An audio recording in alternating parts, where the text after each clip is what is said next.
monsters were actually corporeal or not. They might not look that great, but they are definitely the shadows of the ice bears. That explosive strength, that destructive power. Without a doubt, they would prove to be useful. His comrades screamed in despair. Kim Cheol's bloodshot eyes shot open wide. No, this can't be. How can this Kim Cheol fail? He was supposed to become the elite of the White Tiger Guild. They even trained him with the special program so he'd enter the guild's main combat force right away. However, to fail like this, he could not acknowledge it. While enduring against the biting cold and starvation, they fought off against a group of snowmen. Then, they encountered snow giants. They lost 2 of their numbers, but in the end, emerged victorious against the giants. He thought that the conquest of this dungeon was going according to plan. However, as soon as the desperate struggle against the snow giants ended, the white phantoms sneak attacked from the rear as if they were waiting for this chance. These wicked, treacherous beastards had been in hiding, waiting for the raid team to exhaust all their stamina first. What happened next was a one-sided massacre. In the blink of an eye, the hunters were annihilated. Sea Captain, a fallen hunter, reached out towards Kim Cheol with his bloodied hand. Kim Cheol could only retreat in faltering steps. Suddenly, a white phantom appeared on top of this fallen hunter. It pulled out a dagger and swiped it under the hunter's neck. The white phantom smiled as it sliced the neck off and raised its head to look at Kim Cheol. Kim Cheol could only scream in terror. And then, not even taking one look behind him, he ran straight into the forest. There were ice bears in the forest, compared to snowmen, snow giants, and the white phantoms that appeared before him. Those unseen ice bears came across as laughable existences right now. Kim Cheol summoned every ounce of his energy and then ran even harder. The white phantoms glared at the departing back of fleeing Kim Cheol and raised their bow. Just as they took aim and got ready to fire, a white phantom with white hair extending all the way down to its waist raised its arm and stopped the attack. The white phantoms lowered their bows. When the long-haired elf signaled the others to follow Kim Cheol, the white phantoms began disappearing from where they stood one by one. Kim Cheol ran out of the thick bushes. He couldn't catch his breaths at all. Still, when he recalled the derisive smirks on the white phantoms' faces as they massacred the hunters, he felt like peeing himself from fear. Once he walked past the trees and escaped out into an open area, he was greeted by an unbelievable spectacle. But how can this be? He found over 20 dead ice bears surrounding a cave entrance, and he thought it was odd to not see a single ice bear when every single tree was marked by them. What is going on here? Kim Cheol investigated the conditions of the carcasses. They all showed sword-inflicted wounds. Some of them even had signs of being burnt alive. Almost immediately, Kim Cheol thought about Xiang Jinwu and the hunters following him.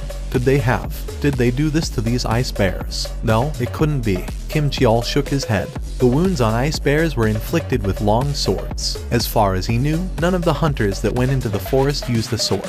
Besides, the 2 ranky hunters didn't even wield any weapons. If you were to look at the situation objectively, then there was no chance that those people were still alive. In that case, there could be only one explanation. There are white phantoms nearby. His heart fell to the pit of his stomach. Kim Cheol walked as silently as possible and cautiously approached the source of the smell. And eventually, he hid inside the bush and discovered the hunters who had left along with Jin Woo. Kim Cheol's eyes grew wider from the revelation. What the hell? The smell of meat was coming from the campfire they had raised. How can they still be alive? Kim Cheol began glaring. He couldn't find one ranky hunter among their midst. He must have been killed first after taking the lead like a fool. Something didn't add up. Wait, hold up. Their attire, clothes and blankets designed to keep warm, tents and several pieces of equipment could be seen. They were obviously well prepared.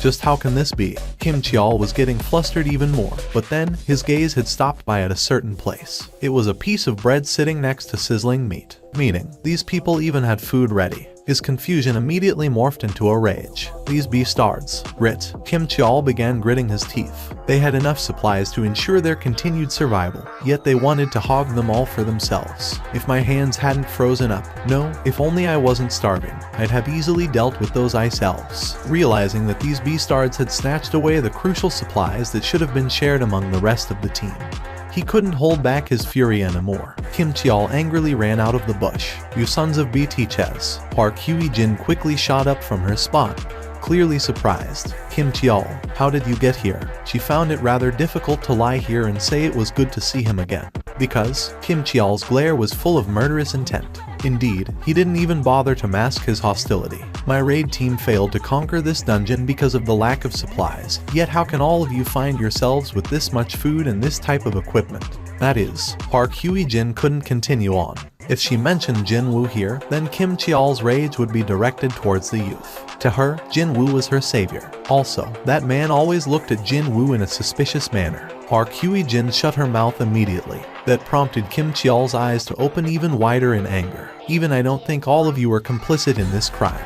So, who had hidden these? Tell me the truth, and I will ignore everything else. A thick vein popped up on Kim Cheol's neck.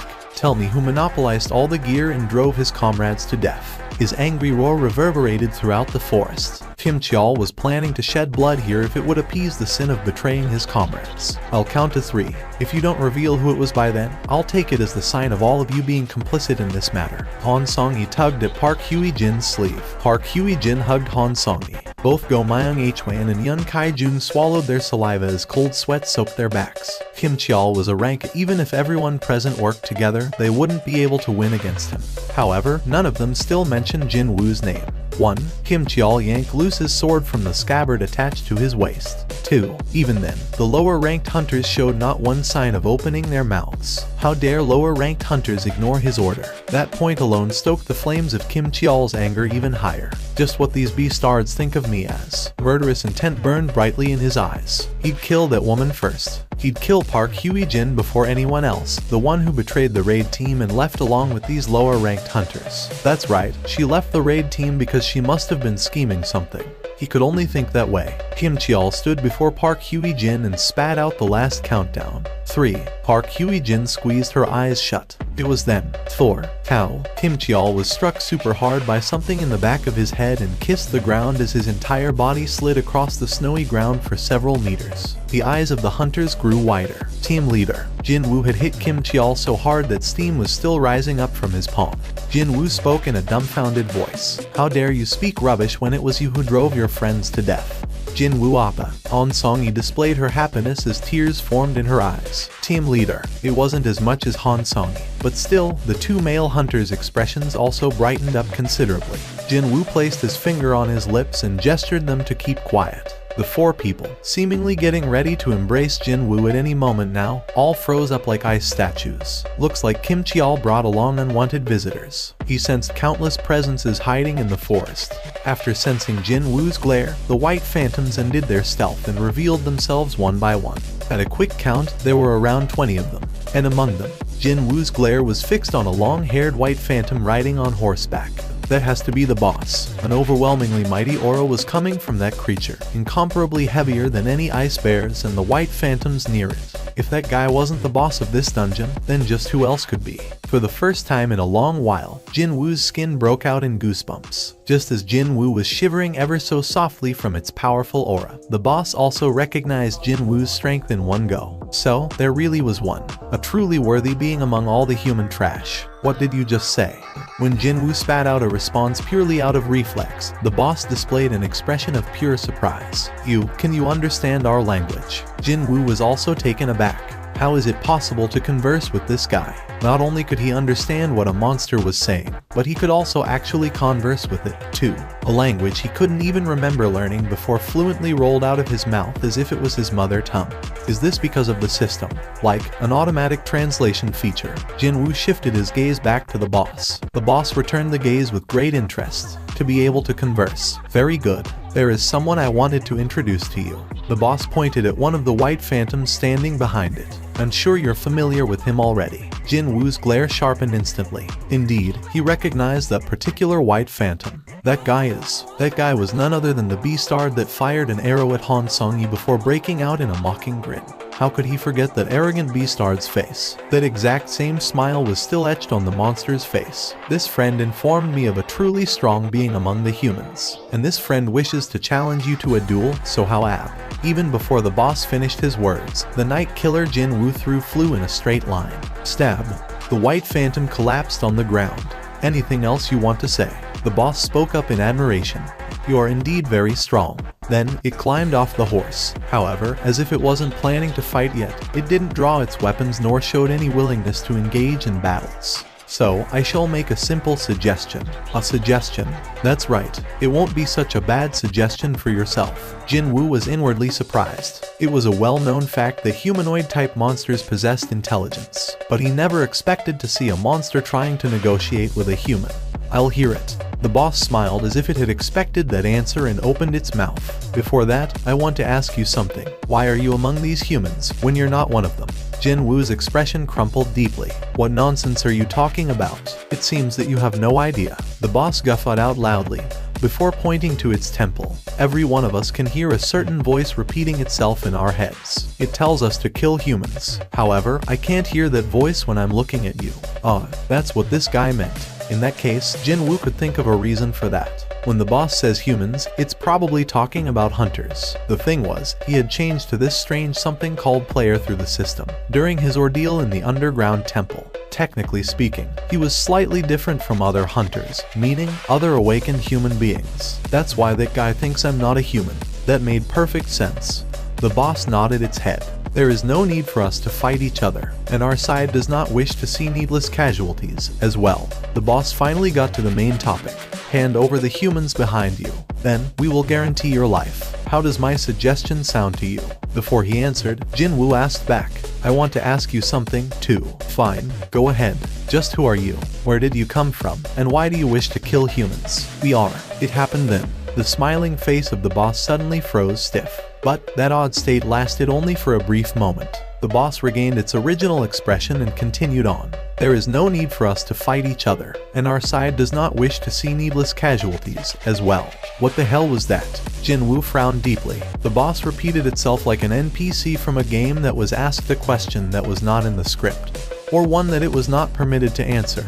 To begin with, hand over the humans behind you. Then, we will guarantee your life. How does my suggestion sound to you? Its expression showed how relaxed it was. In other words, it had not recognized how odd its own actions were. The white phantom standing behind didn't display any reaction towards the boss's strange behavior, either. Jinwoo continued to wordlessly observe then, prompting the boss to begin urging him. Will you accept my suggestion or not? Jinwoo wanted to find out more about the monster's origins and their true intentions, but as it turned out, it was all a waste of time. In that case, the only thing remaining was to choose. But then again, he had made up his mind already a long time ago. I refuse. The corners of Jinwoo's lips arched up. You see, you possess a far too tempting shadow for me to let go. Are you planning to fight my soldiers all by yourself? Do you truly believe that you can overcome the disadvantages in numbers all alone? Jinwoo smirked derisively. Soldiers, was it? You think you're the only one? I've got them too. He summoned his shadows. According to his wishes, the soldiers hiding in Jinwoo's shadow all revealed themselves in the blink of an eye right behind him. The cry came from the hunters this time as well. Yun Kai-jun cried out in fright as the shadow of the ice bear, the shadow beast soldier, suddenly materialized right next to him, and he fell hard on his ass. When Jinwoo took a glance at the pale faces of the surviving raid team, he felt that it was a bit regretful. But this was an emergency situation. There was no time to explain things to them here. Well, I wouldn't explain things to them even if this wasn't an emergency, though. After summoning 29 shadow soldiers, Jinwoo stood before them and glared at the boss. So, who's disadvantaged now? Finally, the boss displayed its hostility. You seem to know some petty tricks, don't you? Fine. If it's your wish, I shall grant your death. The boss unsheathed 2 daggers from his sides. Petty tricks, is it? The boss had a point there. Jinwoo might hold an advantage in numbers, but his army was slightly lacking if he wanted to hunt the boss down. Jinwoo knew this very well. The boss's self-confidence could have come from this fact. Indeed, he now needed more comrades. Powerful comrades. If it's a powerful comrade, then there was one candidate here. Jinwoo sneaked a glance to his side. The still unconscious Kim Cheol was lying there, unmoving. Attack. When the boss issued the order, the white phantoms pulled on their bowstrings. Bears. Jinwoo placed the beast soldiers at the front. The beast soldiers, with arrows sticking out of their bodies, all roared out in anger. Before the white phantoms could knock the next volley of arrows, the infantrymen rushed forward. The magic soldiers also began chanting their spells. Meanwhile, Jinwoo's eyes gleamed dangerously. You're mine.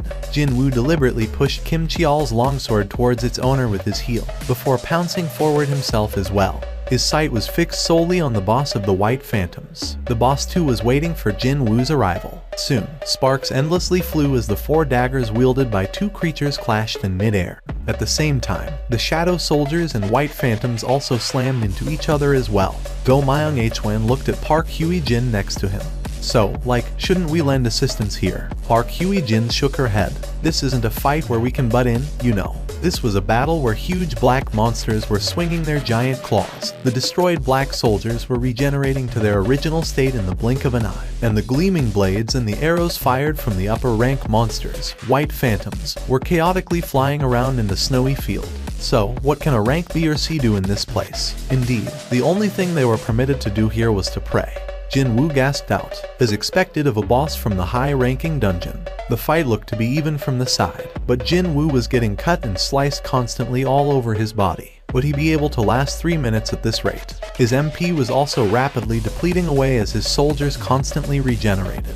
Finally, the magic soldiers managed to finish their chants. A ball of flames larger than a volleyball flew in the midst of the White Phantoms. Kaboom! That was the power of the leveled up magic soldiers in full display. Awakened by the resounding eardrum-shaking explosion, Kim Cheol regained his consciousness and opened his eyes. Kim Cheol raised his head to look. Clang, clang. His blurry vision picked up on the sight of White Phantoms fighting against the unknown black soldiers. What the hell is going on here? He couldn't figure out what happened while he blacked out, but at least he knew very well why he was lying on the ground like this. The hand that slapped him in the back of his head, and the voice that came from behind him. That voice definitely belonged to Seong Jin Woo. Now that he had regained his bearing, the sense of shame and rage bubbled over like crazy, and the ends of his fingertips trembled. How fortunate that he could feel the hilt of his sword. If he was surrounded by the White Phantoms, then he'd not get out of here alive. In that case, he must. I'll kill that beast-starred Seong Jin Woo with my own hands. His maddened eyes finally spotted the back of Seong Jin Woo.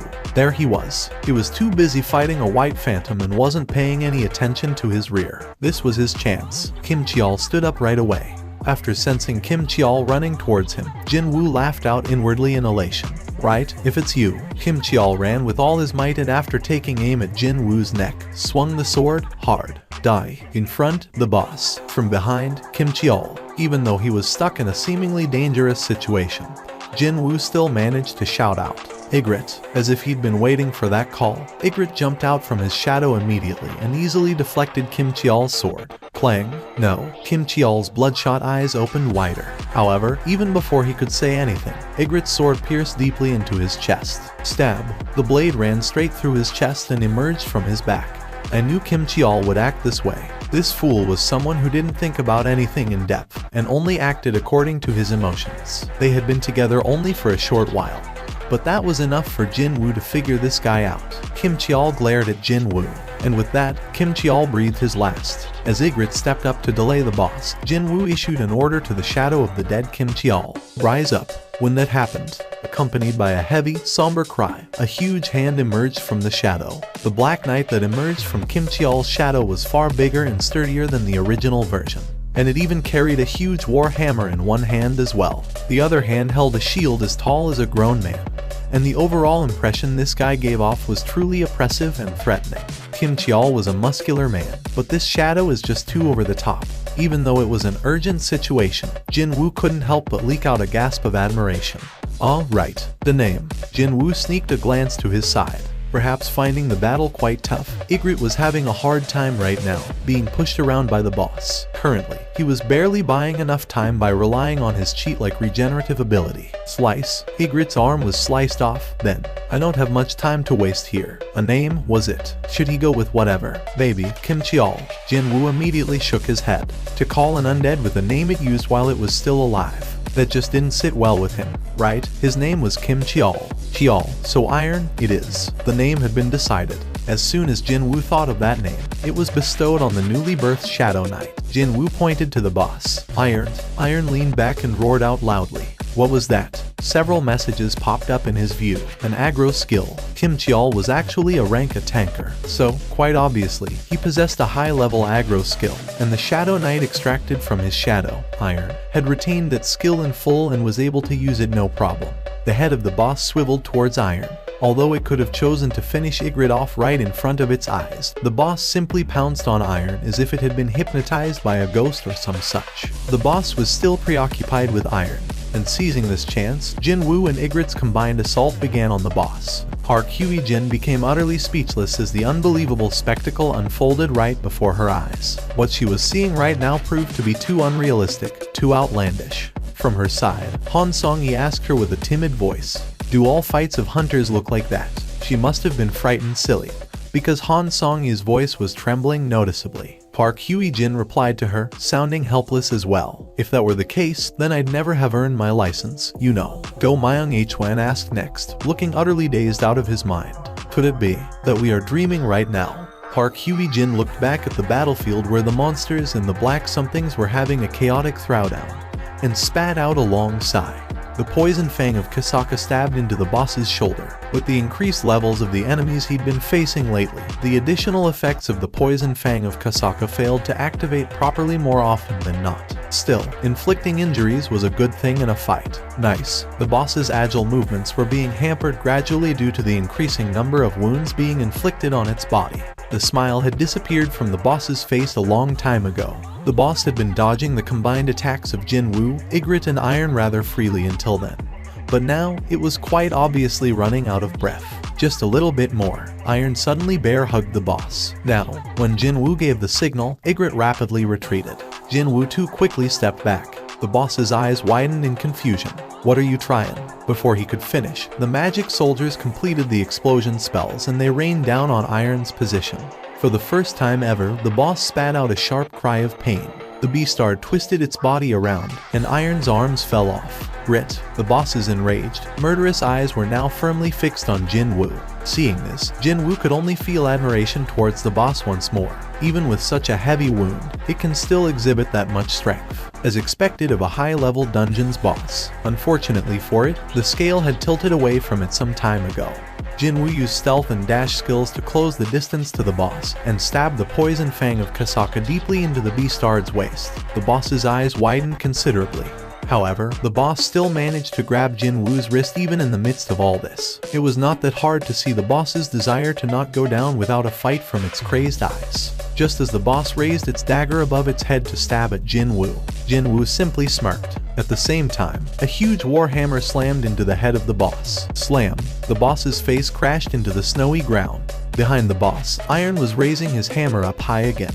Both of his arms already fully regenerated. The huge hammer flew down again. Splat! Ygritte was getting ready to attack, but then sheathed his sword back into the scabbard attached to his waist. Jinwoo also stored his daggers back inside the inventory, and the expected messages popped up right away. "It's finally over." Jinwoo sighed grandly in relief. What a hard-fought victory this was. He was about to take a breather, but then saw Iron and his eyes went extra round in surprise. Hey, you can stop now." Jinwoo hurriedly stopped Iron.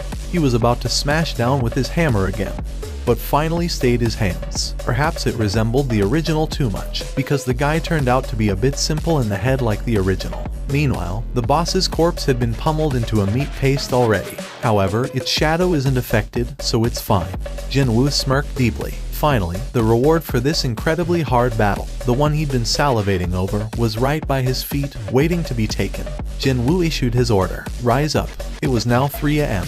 The facial expressions of 4 men waiting around the red gate were, as expected, not so good. Unable to endure any longer, Hyan Kaichial finally opened his mouth. "Guildmaster, we'll remain here and wait, so how about going home first, sir? My guild members are trapped in there, so how can I even think about going home to relax now?" It was here that On Song-min's eye widened. "Huh? Look, the red gate." Hyan Kaichial and Ju Sung-chan also discovered an oddity with the red gate. The red gate is opening up. The dungeon's been cleared. There are people coming out. Baek Yun-ho clenched his fists tightly. That Kim Cheol. Did he manage to pull it off? Everyone waiting there hurriedly rushed towards the front of the gate. Baek Yun-ho, unable to hide his excitement, began searching for the leader of this team, Kim Cheol. However, even though all of the survivors came out, the big guy couldn't be seen. This can't be right. The one who had been insisting on believing in Kim Cheol. Ju Sung-chan's previously confident attitude was gone now, and his expression was getting warped as well. After spotting Jin Woo walking along with Han Song-yi right behind the others, Han Song-min's face was quickly filled up with a huge smile. I thought as much. It was such a noticeable contrast from the face of Ju Sung-chan. However, his smile also faded away quickly. When 5 people, including Seong Jin-woo, walked out from the gate, the portal to another world slowly disappeared from their view. It can't be. Is this everyone? Jin-woo nodded his head, looking rather exhausted. Hyun Kai-cheol had asked the question, and after getting that silent answer, his expression hardened instantly. How can this be? Hyun Kai-cheol's eyes teared up, and he reluctantly began crossing out the names of the deceased off the member list. This was a terrible job, but it had to be done regardless. Baek Yun-ho had been staring at this in a daze, before gasping out in sheer shock and disbelief. Only the lower-ranked hunters returned. Never mind the A rank, only a single rank B survived. Such a thing should not happen. Just what on earth happened inside that dungeon? Let's go. I'll take you home. Jin Woo was about to lead Han Song-yi and leave the location, but Baek Yun-ho reached out and grabbed his wrist first. Excuse me. Wait. Slap. Jin Woo fiercely shook off that hand.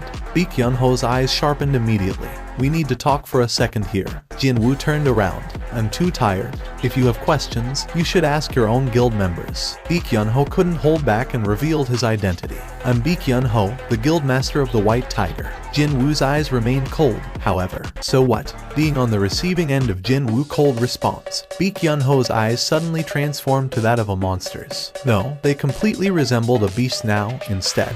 We lost 9 guild members through this incident. As the master, I have the right to ask you a couple of questions regarding this matter. This was no longer a request. It was an order, or even a threat. Didn't matter what anyone thought of his words. He was not planning to let Jin Woo go that easily here. But then, Jin Woo too angrily glared back. He was not being cowered by the intense hostile aura oozing out in full force from the rank S hunter. Baek Yun-ho, I rescued 3 of your people. If you're really their leader, shouldn't you be saying thanks to me first? It was Baek Yun-ho who had to withdraw his threatening aura first, as he was bombarded with this incredible pressure emanating from Jin Woo. Besides that, what he said was logical as well. Baek Yun-ho couldn't argue against the point raised. I apologize. Baek Yun-ho lowered his head. Seeing this, Jin Woo turned around once more to leave. Han Song-yi, let's get going. Okay. Han Song-yi carefully studied the mood of this place and followed after Jin Woo. The two of them got on the van and not too long after, left the location. This doesn't make any sense. Baek Yun-ho's thoughts were now in complete disarray. He quickly ran towards the sole surviving upper-rank hunter, Park Hye-jin. Excuse me, Miss Park Hye-jin. She had been trying to warm herself up with the cup of hot tea Hyun Kai-cheol had handed over. She raised her head to meet Baek Yun-ho's gaze. What is the matter with that guy? Why was he so downbeat like that? Indeed, that man had probably gone through an unimaginable hell and finally managed to escape from the Red Gate. Yet why was his attitude so murderous? Park Hye-jin shook her head, displaying her own confusion. I also don't know, sir. After killing the boss, he stood in front of the dead body and shouted something out 3 times, and after that, he's been like that. He was okay until then. Park Hye-jin looked at Go Myeon-hwan and Yun Kai-jo. The 2 men nodded their heads simultaneously. What a strange man. Baek Yun-ho muttered to himself as he stared helplessly at the street Jin Woo had disappeared in. Han Song-min saw the state his boss was in, and became incredibly nervous as if he had done something wrong instead. My apologies, Guild Master. I'm sure he's like that because he's just exhausted. He's not a bad person, I assure you. At least, I believe he's not. No, that's not the problem. Pardon me. Baek Yun-ho turned around to stare squarely at Han Song-min. Why haven't you scouted that man already? Eh? Han Song-min couldn't hide his fluster, but it wasn't strong enough to best the fluster Baek Yun-ho had felt just now. Against me. Baek Yun-ho recalled Jin Woo's fierce glare and could only nervously swallow his dry saliva. Gulp. Abruptly, he thought that, were he to fight that man, he'd have to resolve himself to lose an arm or 2. Maybe, even worse than that. Quickly figuring out what Baek Yun-ho meant, Han Song-min hurriedly replied, We're doing our very best, sir. That is clearly not enough. Baek Yun-ho's eyes began to sparkle rather dangerously. Seong Jin-woo. Indeed, Chief On's discerning eyes were on the money again. From today onwards, you'll receive all the resources you need. You must bring that man into our guild, no matter what. On the way home, Jin Woo was busy licking his lips in unhappiness as he drove the van. Tisk, was it because the gap between his stat values and the extraction targets were too great? What a disappointment it was, but his extraction attempts ended in failure. What a waste, but there's nothing I can do now. Jin Woo's hand left the steering wheel for a little while, as a dagger with an elegant, flowing, arched blade appeared in his grip. Rarity A. Type Dagger. A dagger used by the great warrior Baruka. Weight reduction magic has been applied to it, allowing the wielder's movements to become even more agile than before. Attack plus 110. Agility plus 10. Well, he didn't walk away completely empty-handed. This was the dagger the boss had been using. There were two, but one of them was broken, so he threw that away and took the remaining dagger. The Baruka's Dagger A. Not only did it feature high attacking power, but it also raised his agility too. On that front alone, there was no need to compare it to Night Killer, a dagger rank B he paid handsomely for. Never mind the rank C Poison Fang of Kasaka. Its rarity alone was at a 2. This was probably one of the best weapons to replace the Poison Fang of Kasaka that had been losing its effectiveness lately. I like the way it feels in my hand, too. While he was mulling over the things that happened inside the Red Gate, they had arrived before Han Song-yi's home.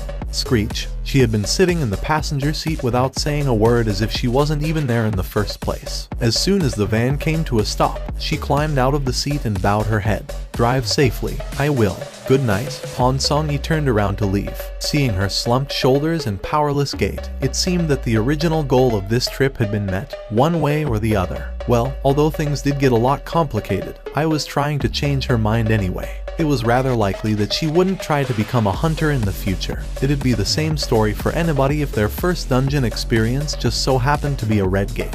He nodded his head in satisfaction and was about to start the van again. But then, the passenger side door was abruptly opened from the outside. Jin Woo shifted his gaze. Han Song-yi had returned to the van and was holding onto the door. What's the matter with her? His curiosity only lasted for a little while. Han Song-yi bowed her head deeply again, this time looking much calmer than before. Thank you for everything, Appa. He only now realized that, from some time ago, the honorific she used to address him changed from Ajasi to Appa. Sure thing. Don't mention it. Excuse me. Tomorrow. No, see you later. Later. Before he could ask her for clarification, Han Song-yi hurriedly ran away. After her back disappeared from his view did he realize what she was talking about. From today onwards, he'd be teaming up with Yu Jin-ho again to mop up the rest of the raids. Han Song-yi was a raid team member, so of course, they'd see each other again later on. So she meant that? What a relief that was, though. His plan would have been affected pretty badly if Han Song-yi refused to come out of her house because of the trauma from this incident. This worked out for the best, and now, he would use his shadow soldiers to clear out the rank C dungeons even faster than before. He felt utterly confident of clearing up the remaining raids in the shortest time possible. Also, he couldn't wait to see how Yu Jin-ho would react after witnessing his shadow soldiers in action, too. The next morning, Jin Woo yawned grandly as he stepped out of the apartment's foyer. He only closed his eyes for a bit, but hell, it was time to meet up with Yu Jin-ho already. Hi Nim, good morning. He heard the familiar energetic voice greeting him. You don't even have a car, so how did you get here? The raid team's favorite ride. Mr. Van had been commandeered by Jin Woo last night, and was currently parked neatly in the apartment's parking lot nearby. I caught a taxi, Hyung Nim.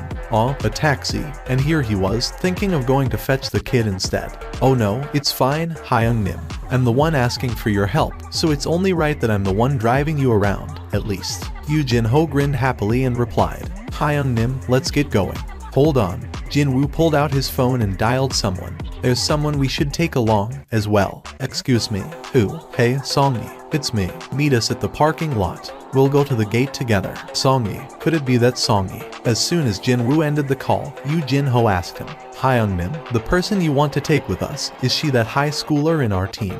Jin Woo nodded his head. Han Song-yi lived near here, and their destination was the same, so there wasn't any reason to go there separately, now was there. Unfortunately, Yu Jin-ho didn't see it that way. Han Song-yi, the rather cute high school girl with her hair tied up in a bun. He already knows her number, and can talk to her in such a friendly manner, too. Could Hyung Nim and her have formed a much deeper relationship than meets the eye? For sure, Hyung Nim was a cool guy even from another man's perspective. While Hyung Nim wouldn't be interested at all, it'd not be a strange thing for an impressionable schoolgirl to fall for a man like that. Yu Jin-ho nodded his head. If this was the case, then there was something he had to make sure right away. Hyung Nim, should I call Miss Han's sister-in-law from now on? Did this guy fall off the bed and hit his head or something? Jin Woo's crumpled expression was implicitly implying that, even if Yu Jin-ho was not too quick on the uptake, he should still be able to figure that one out pretty easily. You two aren't dating. She's a friend of my little sister. So that's what happened. Yu Jinho finally understood the situation. He didn't even know what was going on, yet he was thinking of calling that girl his sister-in-law. His face reddened up considerably. Soon enough, Han Song-yi came to the parking lot. Not only that, she was noticeably better dressed than how she was usually. Seeing this, Yu Jinho grinned slightly. Yep, she's definitely a teen girl, wanting to look nice in front of the brother of her friend and all. As the leader of the raid team, he was thinking of praising the fellow raid team members' choice of wardrobe. But then, Jin Woo greeted her first. Did you get some sleep? In that instant, Yu Jinho's expression froze stiff. Han Song-yi smiled and shook her head. I couldn't catch a wink. I'm sure you're still exhausted, so get some rest in the van.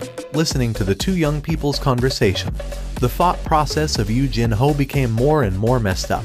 Han Song-yi asked Jin Woo this time. What about you, Papa? Did you get some sleep? Well, only for a little bit. It was already 4 a.m. by the time I got back home. Anyway. Well, true that. Night. Couldn't catch a wink. Still exhausted. 4 a.m. by the time he got back home. Just as Yu Jinho's panic state was morphing into a full-blown freak-out. What are you doing, Yu Jinho? Well, Hyung Nim. Well, the thing is, this Han Song-yi is still a minor. Hyung Nim. Okay, so, never mind, Hyung Nim. Truly now, Hyung Nim was a man among men. Yu Jinho was deeply impressed by Jin Woo, who didn't care about the glares of the public and thought that, indeed, he's extraordinary. He also began to reflect on his foolish ways of trying to apply the standards of the regular people on Hyung Nim. As soon as he stepped foot inside the dungeon, Jin Woo took in a deep breath. After being confined to an open field type dungeon for a few days, the air inside the cavern type dungeon felt new and refreshing. The floor of the cave began rising up here, there, and everywhere. Humanoid monsters with skins made out of rocks appeared. Yu Jinho quickly recalled their name. Hyung Nim, it's the Stoneman. In the blink of an eye, the head of the Stoneman in front of the pack rolled to the ground. Jin Woo looked at the Baruka's dagger and smiled in satisfaction. Time to summon his shadow soldiers. Oopsie, Jin Woo facepalmed and turned around. I forgot he was here with me. He got way too excited and completely forgot about Yu Jinho for a moment there. While plopped on his ass, Yu Jinho pointed his trembling finger at the shadow soldiers standing right in front of him. It's a bit complicated to explain. Well, it's my skill. You can summon these things as your skill. Jin Woo nodded his head. Yu Jinho's jaw remained slack and didn't want to close. Him and Hyung Nim had entered dungeons together 11 times already. He thought that he wouldn't get shocked anymore, but he was proven wrong once more. A rank C dungeon was destroyed in no time at all, in other words. Jin Woo exclaimed in admiration. At this rate, we might get to mop up the rest of the raids pretty quickly. As soon as the battle ended, the shadow soldiers retrieved the magic crystals and stood before Jin Woo in orderly columns. Yu Jinho hesitated slightly, before opening his mouth with some difficulty. Can I be the one to retrieve the magic stones? Why, I'm kinda upset because it feels like my role's been stolen by these guys, Hyung Nim. Jin Woo burst out into a soft chuckle. Yup, this kid really is a weird one. And a day later, Jin Woo finished the 19 raids he had promised Yu Jinho. Now that the raids are over, how about we celebrate with a hearty meal? Yu Jinho took a look around and pointed towards the empty table by the windows. Can't we sit over there? I'm sorry, sir. That table has been booked already. A large group must have made a booking, because several tables had been brought together. Currently, they were all empty. Yu Jinho stared at the empty tables with a rueful expression and shook his head. In the end, the two of them had to occupy the most secluded, out-of-the-way spot in the diner. Yu Jinho lowered his head in shame. I'm sorry, Hyung Nim. There's nothing for you to apologize for. I was the one who suggested that we come here anyway. Even still, I should have taken you to a bit better spot than this one. Jin Woo smirked and lightly patted Yu Jinho on the shoulder. Don't sweat over such things and enjoy the food, okay? Actually, Jin Woo was inwardly worried about a scion of a keyball finding the taste of such cheap meat to his liking or not. Also, even though I didn't say anything, but well, they filled their glasses with soju, clinked them a little and one-shotted them. Unlike Yu Jinho, who was immensely enjoying the bitter taste of soju, Jin Woo could only frown deeply in unhappiness. Hyung Nim, is something wrong? No, it's nothing. Jin Woo could only stare at the empty glass with a bitter expression on his face. He had forgotten one crucial fact about his body, what with him being so busy lately and all. What are you planning to do from now on? When Jin Woo asked in a serious voice, Yu Jin-ho sat upright like a job seeker waiting for his job interview to start. As soon as I complete a simple written test at the Hunters Association, they should issue my guild master license right away. Hyung-nim, I'm planning to negotiate with my father with that license in hand. Determination flooded in Yu Jin-ho's eyes. He had invested a lot of his own moolah for this purpose, and there was no room to retreat now. Besides, I also made a promise with Hyung-nim, too. The guild building he promised to Jin Woo. That part of the bargain could be upheld only after Yu Jin-ho successfully persuades his father, Yu Myung-hwan, to install him as the new guild master. On the other hand, Jin Woo was feeling rather liberated. Sure, it'd be nice to get my hands on that 30 billion won building. But well, that would only be an added bonus to him. His real purpose had always been leveling up. While entering all those rank C gates, he had reached a far higher level than he initially bargained for. In other words, he had achieved his goal. And the results of his frantic leveling up spree. One punch from him, and the rank a hunter with a guaranteed annual salary of billions of won, Kim Cheol lost his consciousness. Just like that, at the bare minimum, I can make more money than that guy now. If one possessed excellent abilities, wealth was sure to follow. There was no need to feel nervous at all, and his relaxed mindset could clearly be seen on his demeanor. Jin Woo began reminiscing about the last few days and smiled to himself. It was at this moment that Yu Jin-ho asked him a question. What are your own plans now, Hyung-nim? Oh, me. Did I ask something that I shouldn't? Yu Jin-ho thought like this and flinched slightly, but he breathed a sigh of relief after spotting Jin Woo's relaxed expression. I'll be out of reach for a while, actually. There's this place I have to go to, you see.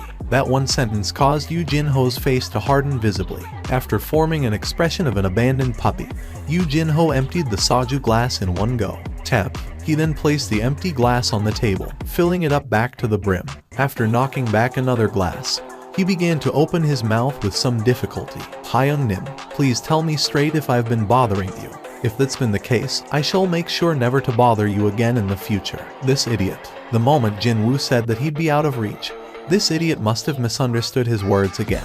Jin Woo scratched the side of his head and asked a question instead of a proper reply. Hey, Jin-ho. Yes, Hyung-nim. What do you think of me as? Well, hi. Yu Jin-ho's eyes rolled around this way, and that as if he couldn't come up with a good enough answer before he raised his head. Hyung-nim, I have a brother who's over 10 years older than me. Jin Woo remembered hearing that from somewhere.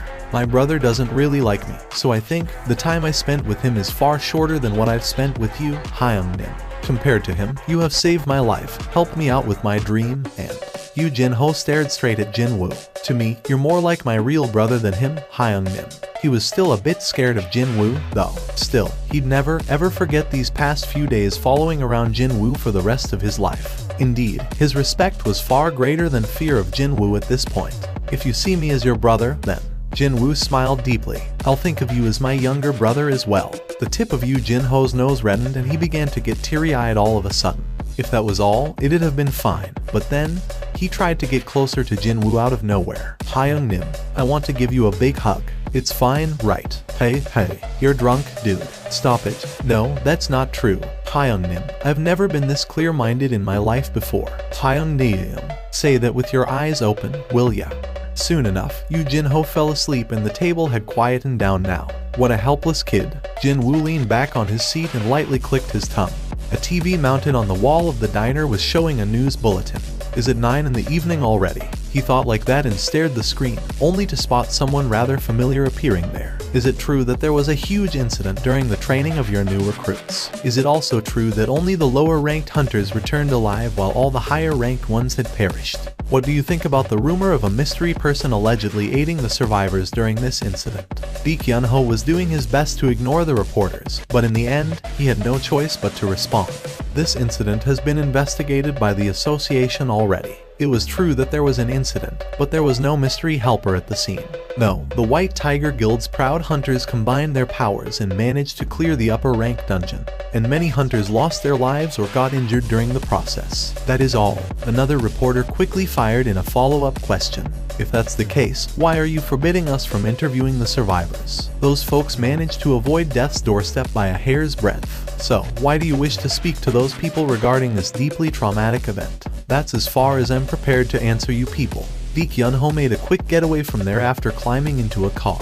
Jin Woo's eyes remained wide open.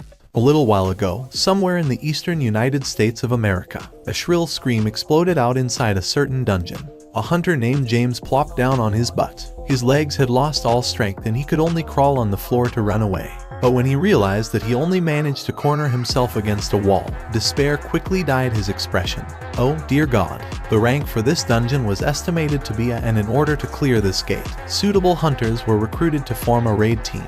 However, every single one of them was annihilated. Technically speaking, they weren't dead, but unconscious on the floor, though. I can't believe this. When the raid team entered the dungeon, they could not find a single monster, because there was seemingly no monster inside. A dungeon without monsters. Can such a thing even exist? If that was the case, where did the magic power emission that the measuring equipment had picked up outside the gate come from? The hunters came up with all sorts of theories by themselves. This was already a hard-to-believe phenomenon, yet something even more shocking was waiting for them by the boss room. When they entered it, they did find a single monster, and it looked exactly like a human being. Indeed, there was only one, but from that monster's single attack, every raid team member lost their consciousness. This creature proved to be far, far too powerful for them. Only James had somehow escaped from the boss room. Wait, could it be that all the magic energy emission detected on the outside of the dungeon is coming from that thing alone? The measurement took place far away, from outside the gate itself, yet its magic power was already exceeding the level of a rank A. James shook his head again. That's just F-seeking impossible. But then, this really now? That lone monster walked out from the darkness and stepped into the light. James began screaming once more after he saw the approaching creature. That hurts my ears, you know. The monster, no, an oriental man with long, unkempt hair and a bushy beard roughly scratched the top of his head. James no longer screamed but began leaking out scared gasps instead. The mystery oriental man stood before James and placed his hands on his waist. What the hell? So, who told you to attack first without warning?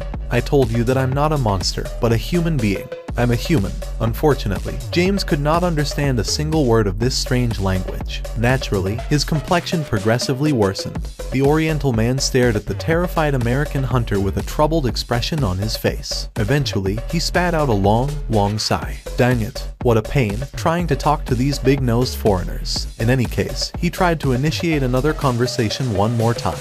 He squatted down low enough to match the American's eye level and did his best to sound as friendly and non-threatening as possible. Hey, ma'am. He could recall a few English words. With such a poor grasp in that language, he couldn't really tell if he was making any sense at all, grammar-wise. I am a Korean. So, he tried to enunciate every word to the best of his ability. I want to go home. An event of an unprecedented scale. A trapped person walked out of a dungeon, alive. The U.S. Hunter Bureau went into overdrive right away. The deputy director of the bureau personally came down to the interview room after hearing this news. Beyond the one-way mirror, he could see an oriental man quietly sitting on a chair, with a pair of handcuffs on his wrists. Is he that man? That's correct, sir. He looks like a regular civilian, doesn't he? Yes, sir. It was as he said. Once that man's unkempt hair and the messy beard were taken care of, his facial features would be that of an average middle-aged oriental male commonly found everywhere. Have you found out his identity yet? He has repeatedly stated that he's a Korean hunter. South Korea. Yes, sir. How can a South Korean hunter come out of a dungeon on the other side of the world? He says that he was trapped inside the dungeon for the past 10 years after the gate closed on him. And when he reopened his eyes, he's in America. Is that it? That's what he'd been saying until now, sir. The deputy director massaged his forehead. How was he to explain this to the director? He felt a migraine beginning its vicious assault on his head. If that's the case, then what are you guys waiting for? Why aren't you in there trying to get more information out of him? Sir, we're currently focusing on the possibility of this man being a monster who possesses a human's memories instead. Okay, so, if it suddenly reveals its true intentions during the interview process, the entirety of Washington could be in danger. That made sense. A raid team consisting of several rank A hunters proved to be utterly helpless against that man. After all, they could not afford to be careless here.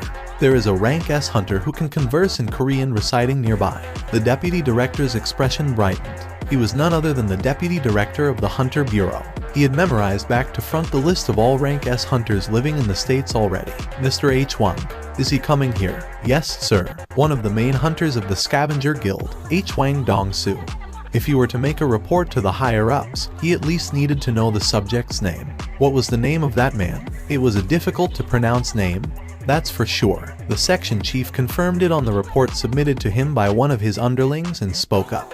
His name is Seong-il H1, a hunter from South Korea. H1 Dong-soo had no time for such things as mercy, especially if it was against monsters. He lost his parents to a dungeon break many years ago and grew up with only his older brother as the sole surviving family member. That was why when he awakened as a rank S, he knew this was his heaven-sent opportunity. The opportunity to rip apart and kill as many monsters as I can.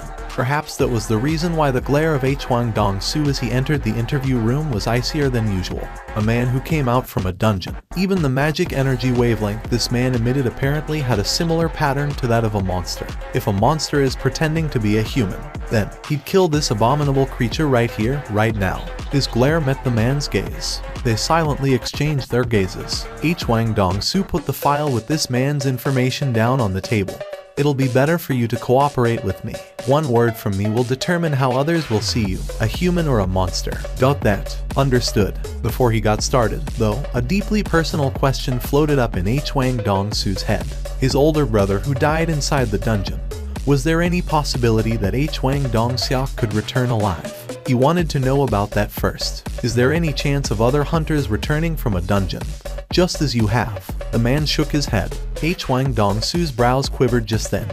How can you be so sure? Because I'm well aware of the reason why I came back. The reason? What is it? Let me ask you something before I answer that. I'll be the one asking questions here. H1 Dong-soo's eyes narrowed to a slit. However, the man continued on with what he wanted to say regardless. The gates, monsters, and dungeon breaks. How much do you know about them? If this man had asked a stupid question, H1 Dong-soo might have used force to shut this man up right away. But he couldn't do that right now, because the question was something that countless tried to answer ever since the first gate opened and awakened people began appearing 10 years ago. This very moment could be when the answer finally revealed itself. Deputy Director. Shush. The agents of the Hunter Bureau all nervously swallowed their saliva as they stared into the one-way mirror. H1 Dong-soo asked, are you saying that you know? Dungeons, gates, monsters. All these are merely preludes to a true war about to happen soon. And recently, a being that will become the greatest calamity ever seen has opened its eyes. So, the reason why you returned here is, in order to stop that calamity. And what is, or who is, this greatest calamity ever seen? That, I can't tell you. H1 Dong-soo smirked derisively. A man who came here to stop a calamity can't talk about what it is. I don't know what that thing could be. But surely, rather than trying to stop it all by yourself, wouldn't it be better to work together with others? The man shook his head. The number of people means nothing when facing this being. Doesn't matter whether lots of amateurs decide to work together or not. They will only become its prey, and become its pawns, instead. So, you are saying that only you can stop it. The man nodded his head. H1 Dong-soo inwardly clicked his tongue. This guy's gone off the deep end. It wasn't that hard to understand, though, if this man had been truly trapped inside a dungeon for 10 years. Or, alternatively, there had been some kind of an error, a mistake, during the process of the monster trying to copy a human's memories and consequently, its brain had melted somewhat. He opened the man's case file. Your name is Seong-il H1. The photo supplied certainly matched the man's face. Rather than 10 years, though, it's like only a couple of weeks, maybe months, have passed by instead. However, H1 Dong-soo decided not to mind it. He heard that high-ranked hunters could even skirt past the aging process. Your records as a hunter look pretty good. You could have earned quite a lot of money these days. Seong-il H1 didn't respond to that. Back then, there was no proper system of hunters in place. Hell, there wasn't a ranking system for hunters, even. H1 Dong-soo began reading the file. Your spouse, Park Jae-hai. 2 children. The son's name is. As he read down the names of the children with no emotion on his face, H1 Dong-soo's eyes opened up slightly wider for a moment. Seong Jin-woo. But it only lasted for a truly brief second. H1 Dong-soo did his best to remain calm and continued on. Seong Jin-woo. And the name of your daughter is Seong Jin-ah. Okay, next. It happened, then. Wait. Before H1 Dong-soo could flip to the next page, Seong-il H1 stopped him. H1 Dong-soo raised his head, and he found Seong-il H1's glare had become as cold as his own. Why did you emit a murderous intent when mentioning the name of my son? I told you that I'll be the one asking questions. I'll have to hear your answer first. What if I'm not interested in answering you? I'll use force if necessary. Seong-il H1's eyes began gleaming coldly. He didn't even show any hints of backing down. which prompted Huang Dongsu to smirk deeply. I got it. So, you were a monster, then? How dare a measly little monster threaten a hunter? Deputy Director, this guy is a monster. Evacuate immediately, because he might start attacking very soon. What? Hold on. People panicking beyond the one-way mirror quickly ran out of the room. And soon, a loud wail of a siren resounded within the building. Meanwhile, a silver light began emanating from Huang Dongsu's hands. I'm planning to visit South Korea soon. After getting ready, Huang Dongsu threw an insidious smile at Seong-il Huang. So, what last words from his father should I deliver to your son? Jin Woo headed to the Daesun Tower. It sure is really big. Trying to look up at the top of this 100-floor tall skyscraper from nearby made his neck hurt. He made his way to an area with not much foot traffic and pulled out the key to the demon's castle from his inventory. It was a long, slender, golden key. At a casual glance, it even resembled a fancy decorative item. No one's around me, right? After scanning his surroundings, Jin Woo nodded his head. Let's enter from here. The giant tower enveloped in flames, the demon's castle, replacing the Daesun Tower, filled up his entire view. The thing was, though, humans were supposedly capable of quickly adapting to their situations. Well, it's not as bad as the first time.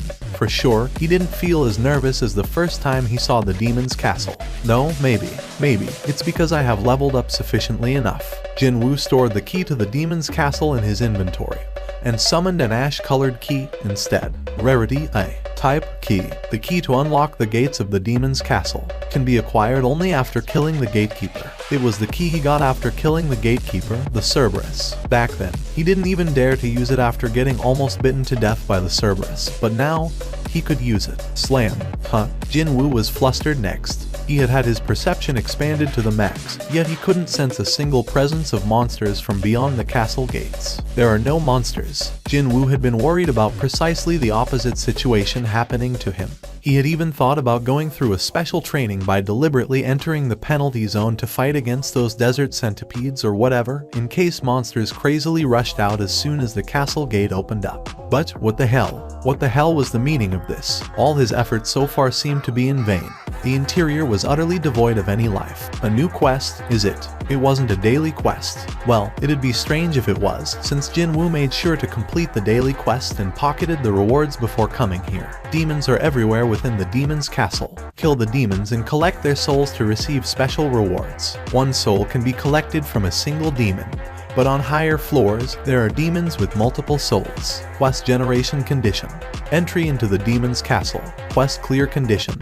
Collect 10,000 souls. Rewards. 1. Any one item available in the store. 2. Plus 20 bonus stat points. 3. An unknown reward. 20 bonus stat points. That was the very first thing that attracted Jin Woo's attention.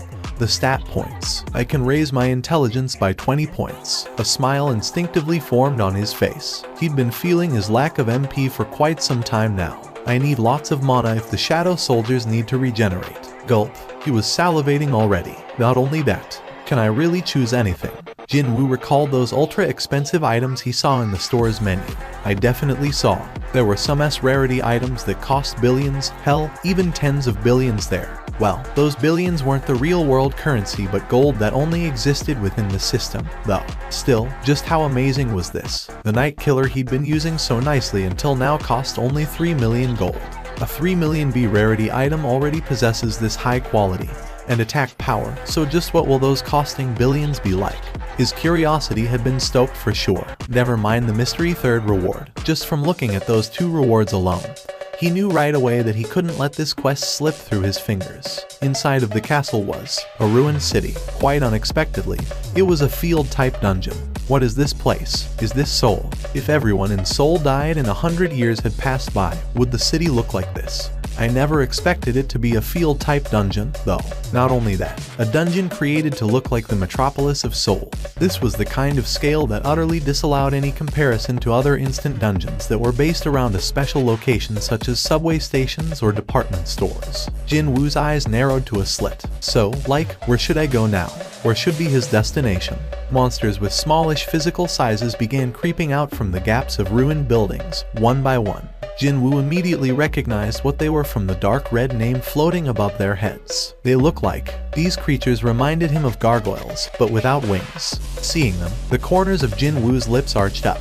The Baruka's dagger pierced deeply into the forehead of one of the demons. The moment the demon's attention had shifted to the one with the dagger stuck to its forehead, Jinwoo rapidly approached another one to separate its head from its body. This one also gave him 100 EXP, and I need 60,000 experience points. If he hunted down 600 low-ranked demons, then he'd get to raise his level. The remaining demons were taken care of in the blink of an eye. He had collected 8 souls, and the experience points earned were 800. Hey, this is not too bad. And they said that the journey of 1,000 miles started with the first step. Jinwoo's eyes began sparkling brightly as he began searching for his next prey. Inside the office of the White Tiger Guild's guild master, Baek Yunho was browsing through several documents he had been neglecting in the past few days because of his busy schedule. Beep. He picked the phone up after hearing that beep. Master, Min Byung-gu Hunter Nim wishes to speak to you. What should I do, sir? Let him through. Yes, sir. A short while later, a familiar voice came from the phone's speaker. Baek Hyun, why did you switch your mobile off? Baek Yunho spat out a long sigh. Because of the DMN reporters. I was thinking of being out of the public's eye until this whole thing dies down. Oh, that. The Red Gate incident. Yeah, I saw the news here in Japan, too. Hyun, I had no idea that you were that photogenic, you know. Stop riling me up, man. I'm not in the mood to kid around. If I find out just who leaked it to the media, I'm gonna. Hyun, don't sweat over it too much. The whole thing's gonna get buried soon. Anyway, you see, there is going to be bigger news soon. Big news, is it? From Japan. Yes, this is going to be a bigger issue than you can imagine. You'll most likely hear about it soon in Korea, too.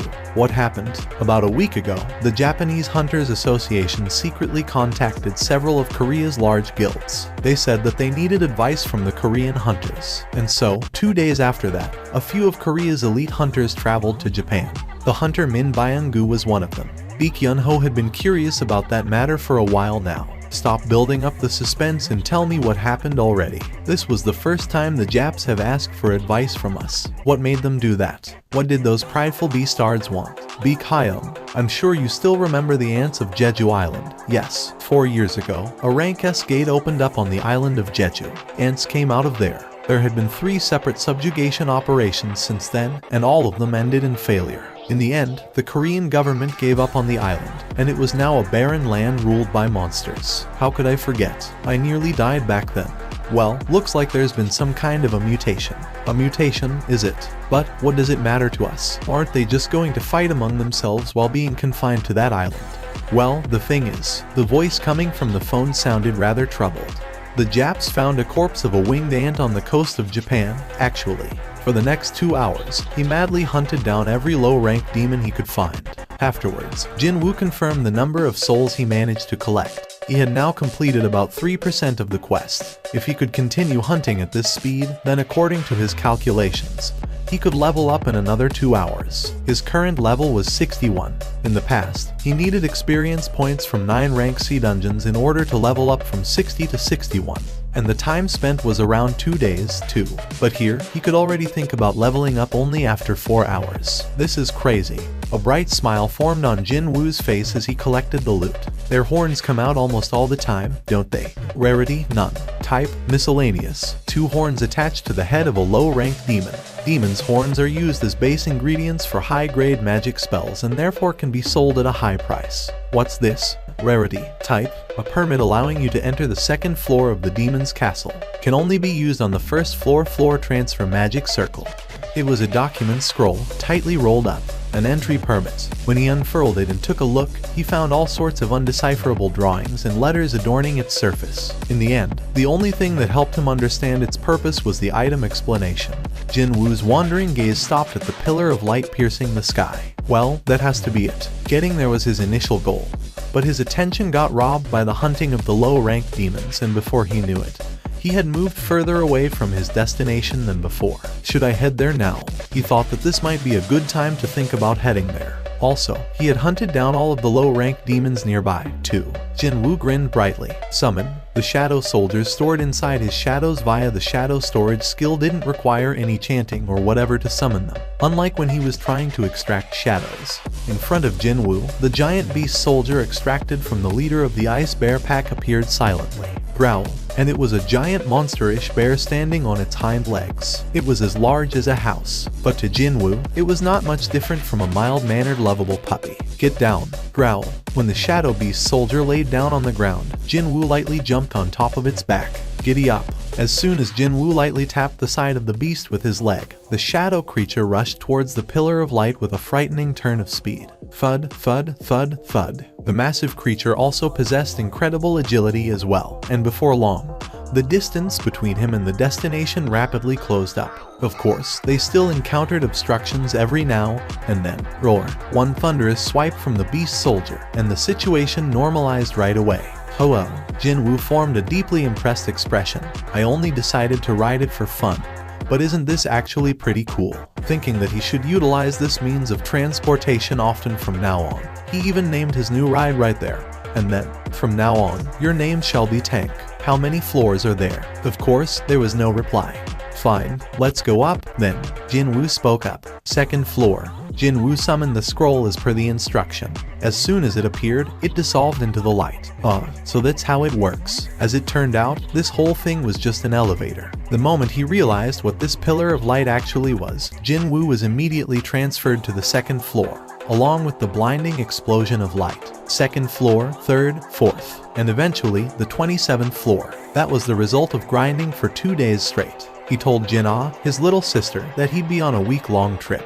"I have 5 more days." Considering his gradually increasing clearing speed, he began to think that it might be doable to get to what he assumed to be the last floor, the 100th floor, within the next 5 days. Maybe even sooner than that. Jinwoo took a look at his surroundings. It was still a ruined city. I can't tell which city this floor is based on anymore. Every floor was modeled off on a different city. However, the higher he climbed, the state of destruction the city was in got worse and worse.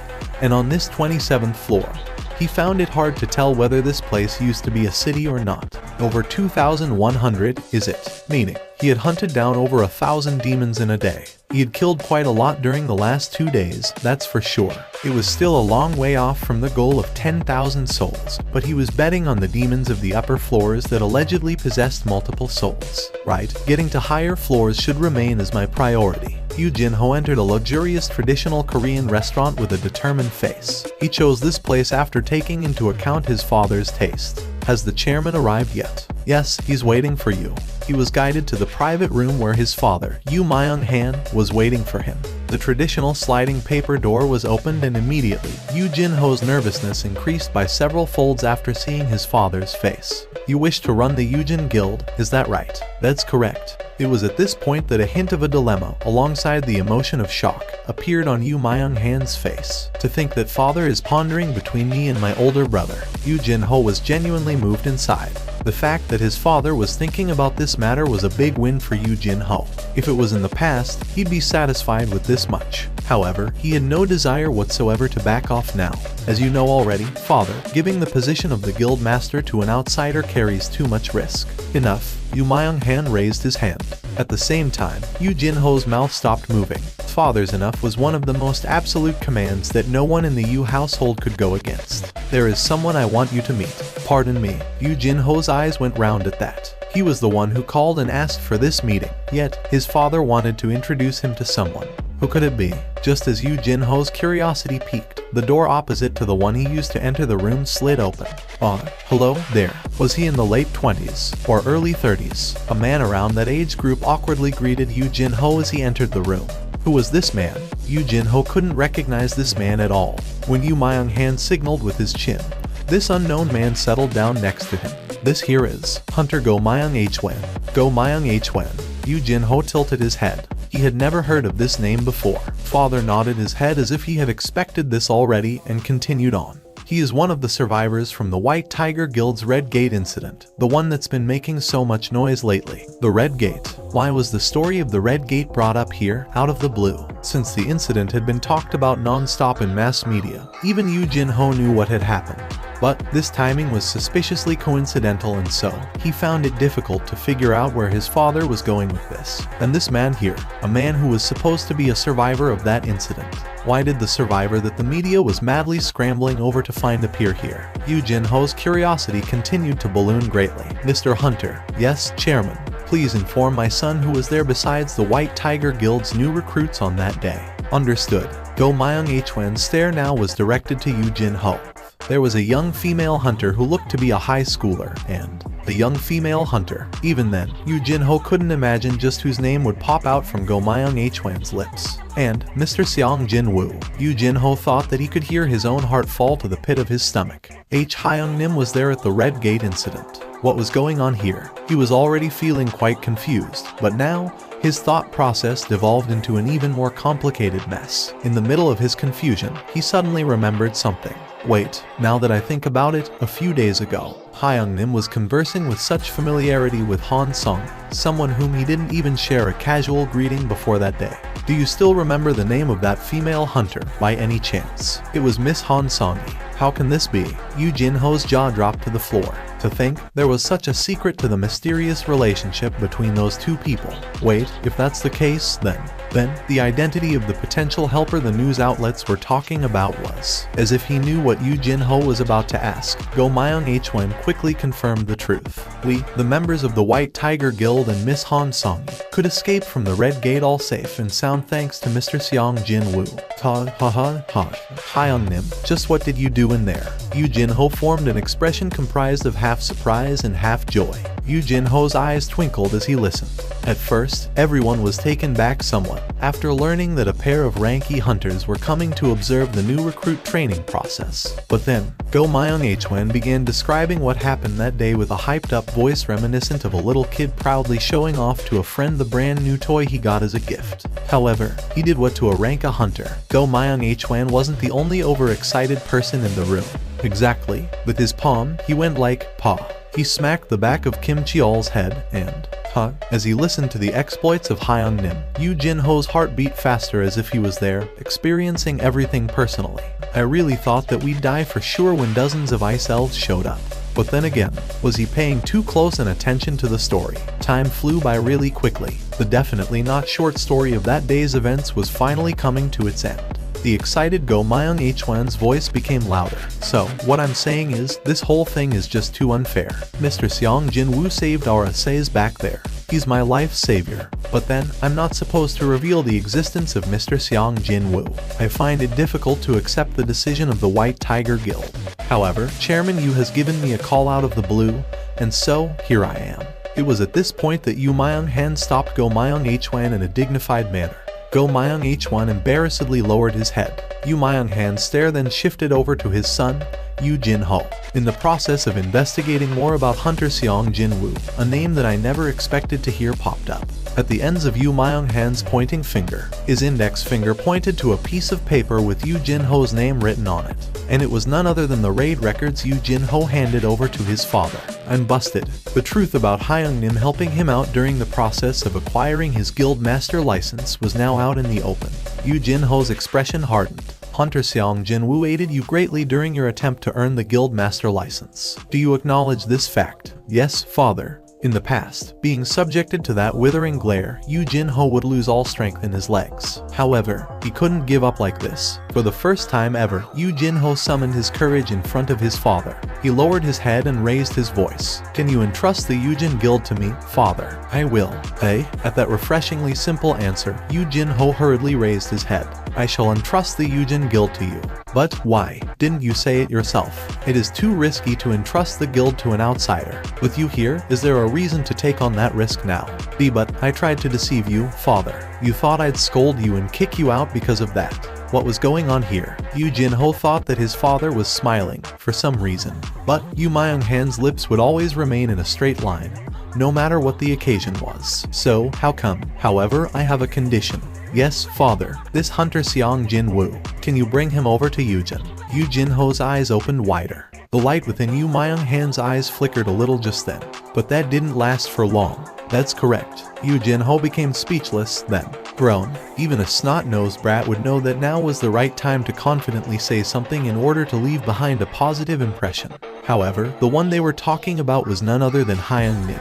Yu Jin-ho could ask, sure, but he wasn't confident of anything else besides. So, he replied honestly, I can't be certain. Very good. There is no meaning if the challenge is too easy for you.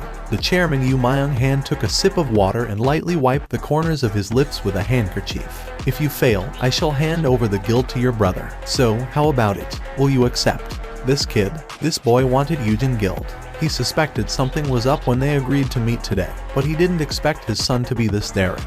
Indeed, a tiger's cub is still a tiger at the end of the day. The smile finally began to spread on Yu Myung-han's lips. 48, 49, 50.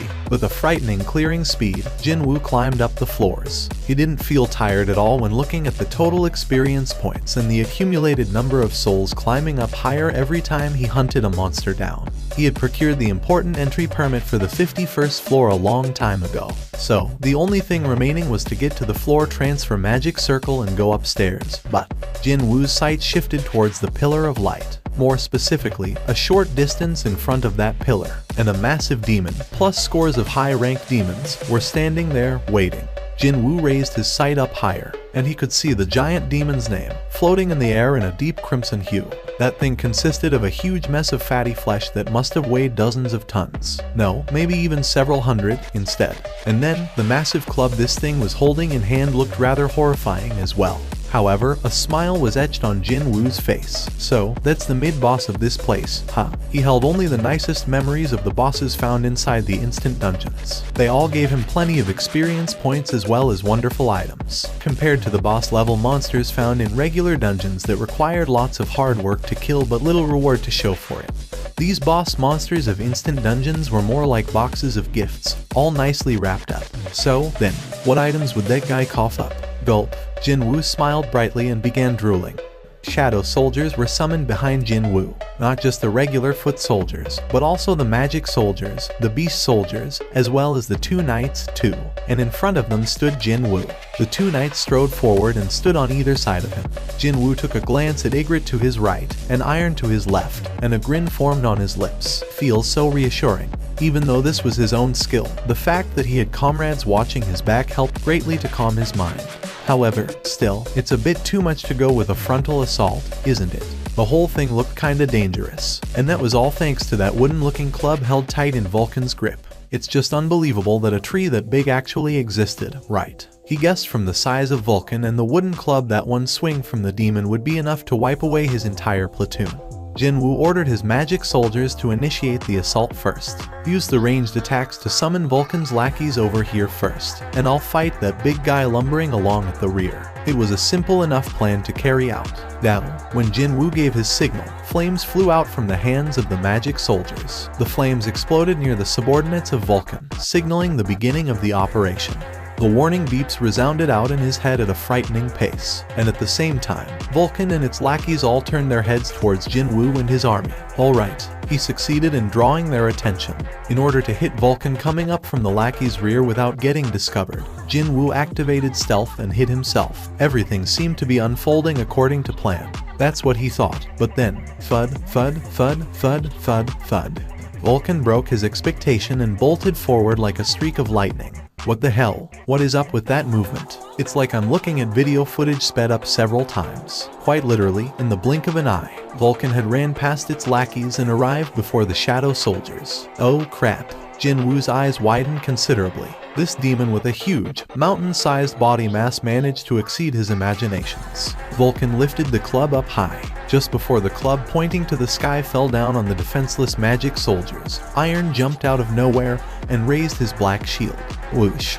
The attack was defended against somehow, but both arms of Iron were shattered into pieces. The sturdiest, toughest among the shadow soldiers couldn't withstand a single attack and was rendered unable to fight any further. Scatter. The shattered pieces of Iron's arms fell to the ground and scattered away, perhaps finding its previous attack not to its liking.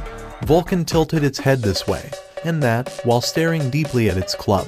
But that was only for a brief period. The beastard slammed down with the club once more. Iron, who had lost all means to defend himself, as well as the magic soldiers behind him, were crushed to oblivion next. Krek, witnessing that event unfold, something inside Jinwoo loudly snapped into two. This son of a BTCH dares to.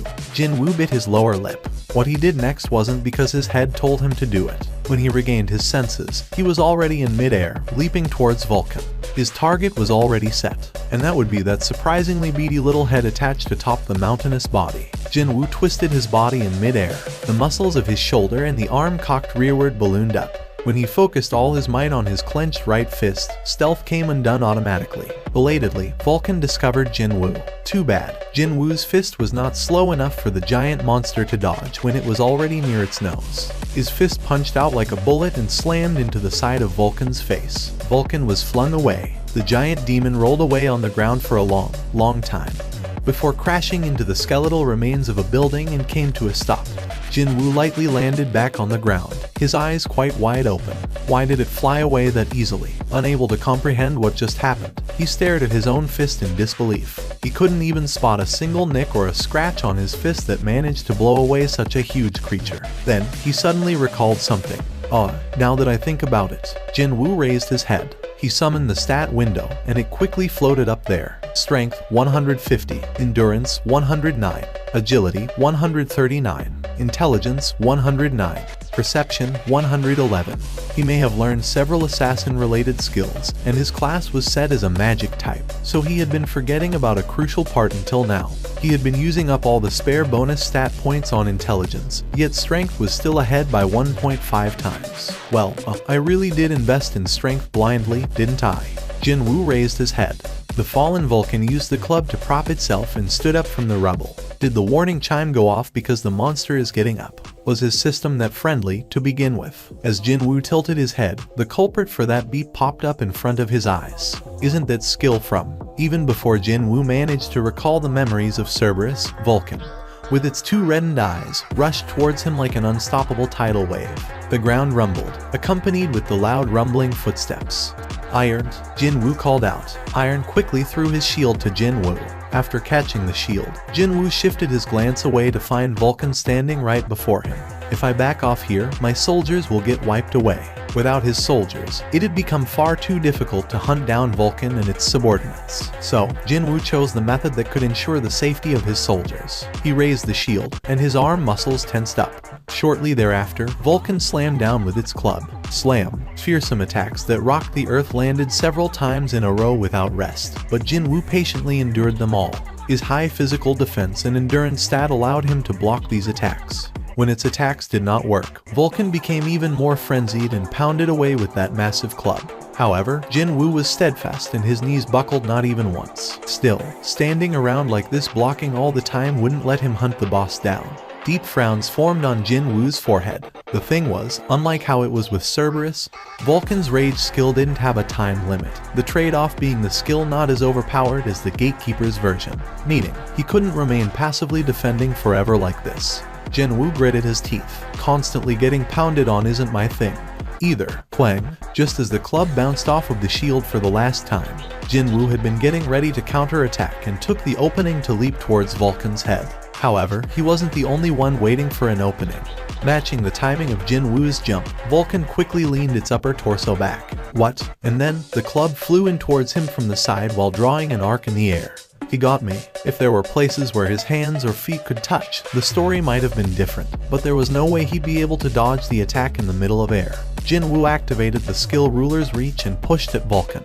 Of course, the power behind the skill ruler's reach was far too low to move the massive body of Vulcan. However, the rebound meant that it was Jinwoo who was pushed back, instead. The tip of the club missed him by a hair's breadth. I did it. Jinwoo was flung away some distance and rolled on the ground a few times, but compared to what might have happened when hit by that club, his landing this time should be seen as far, far gentler. Phew, Jinwoo managed to find his balance and sighed in relief. On the other hand, Vulcan's expression had crumpled quite unsightly. It attacked, feeling proud and all, but in the end, it was all for nothing. That fact caused its fury to reach the peak.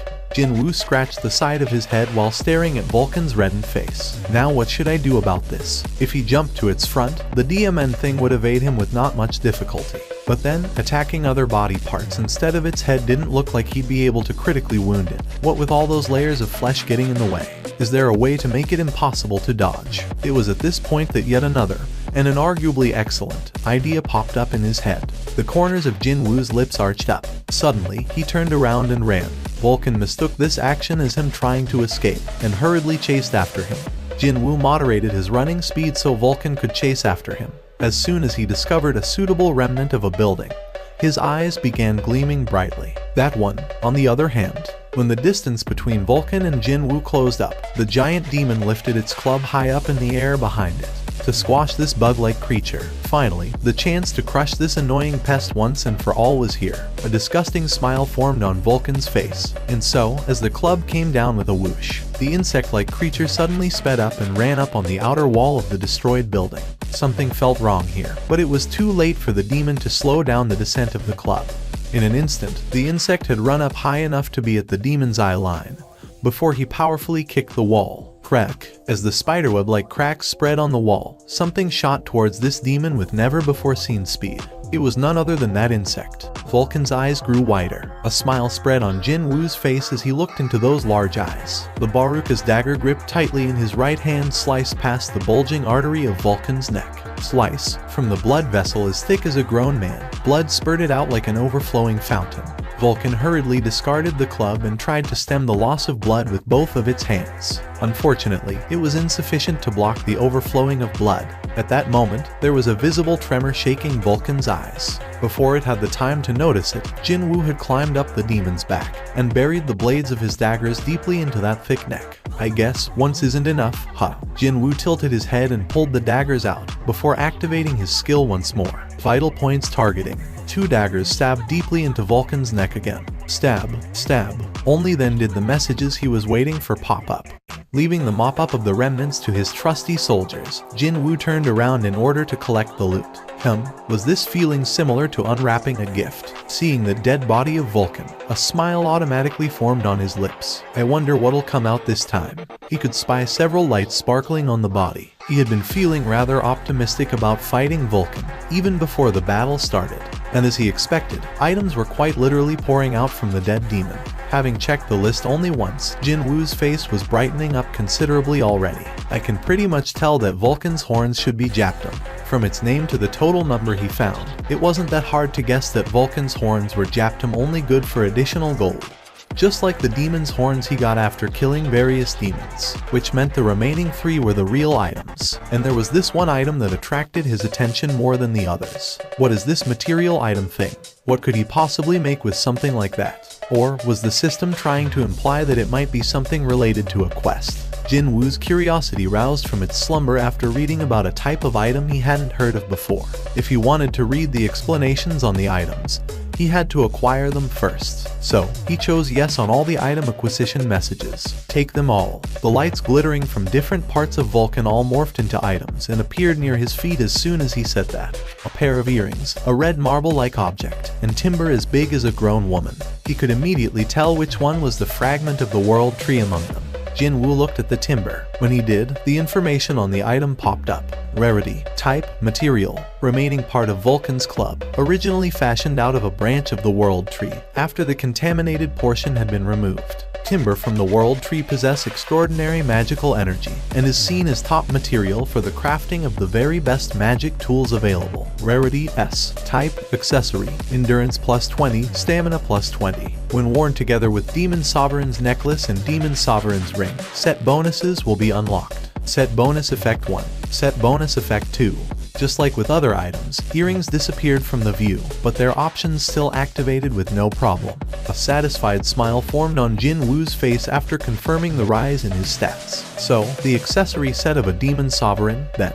Other accessories should be around here somewhere, right? What with the word demon in their names, he could easily guess that those items must be somewhere inside the demon's castle. Just what kind of set bonuses would be unlocked if he managed to find the other 2? Rarity A. Type, magic tool. Deed created by solidifying superior demon Vulcan's blood. Will strengthen all magical effects and cause greater damage. Effect appetite for destruction. X2 magic damage. It was a spherical red object the size of a billiard ball. Jinwoo tightly grasped the bead of avarice, but there was no change to his stats. He then summoned and checked the class-related skill windows, since those were the only things that could be called magic in his repertoire. but he saw no change to the number of shadows he could extract nor the number that could be stored. Meanwhile, his soldiers arrived near him one by one after taking down Vulcan's remaining underlings. The first one to arrive was Ygritte. In the right hand, 3 and another 3 in the left.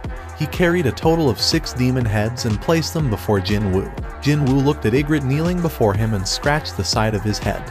Hey man, can't you stop doing that? Of course, Ygritte and his gravely lowered head didn't reply. Because of you. Jinwoo's gaze slowly shifted over to Iron. Nobody could tell just when he did it, but Iron had cut Vulcan's head off and dragged it all the way to Jinwoo before kneeling on the ground.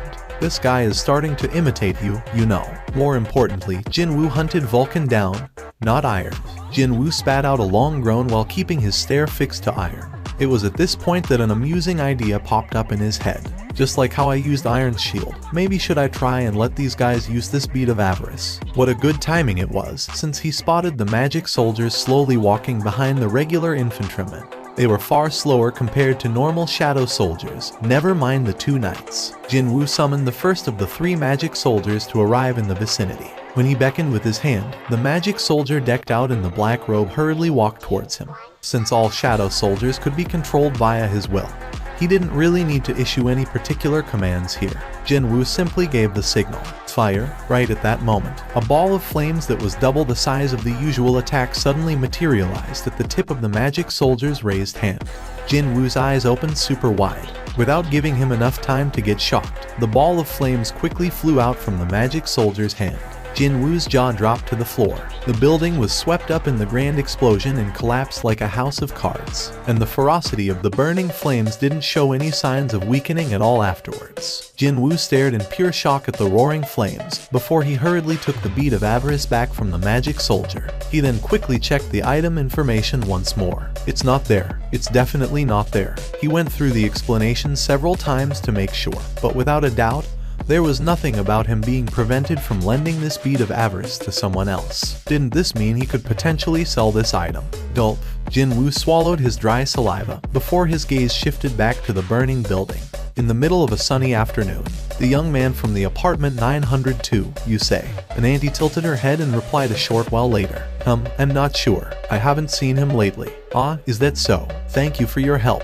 Hyun Kaicheol lowered his head and said thanks. It had been 4 days since he began waiting for Hunter Seong Jinwoo near the youth's old apartment building. However, he hadn't run into his target until now. At this point, Hyun Kaicheol was beginning to feel that making veggie juice every morning was a bit of waste now.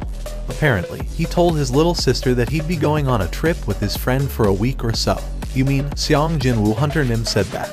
Yes, in that case, he's probably not on Earth anymore. Pardon? Park Hye-jin's eyes opened wide. On Song-min quickly explained himself. We haven't found any evidence of him going overseas, and there is no record of him drawing money from his bank or using his credit card either. You can even find out things like that. Well, it's our job to follow around various hunters, after all.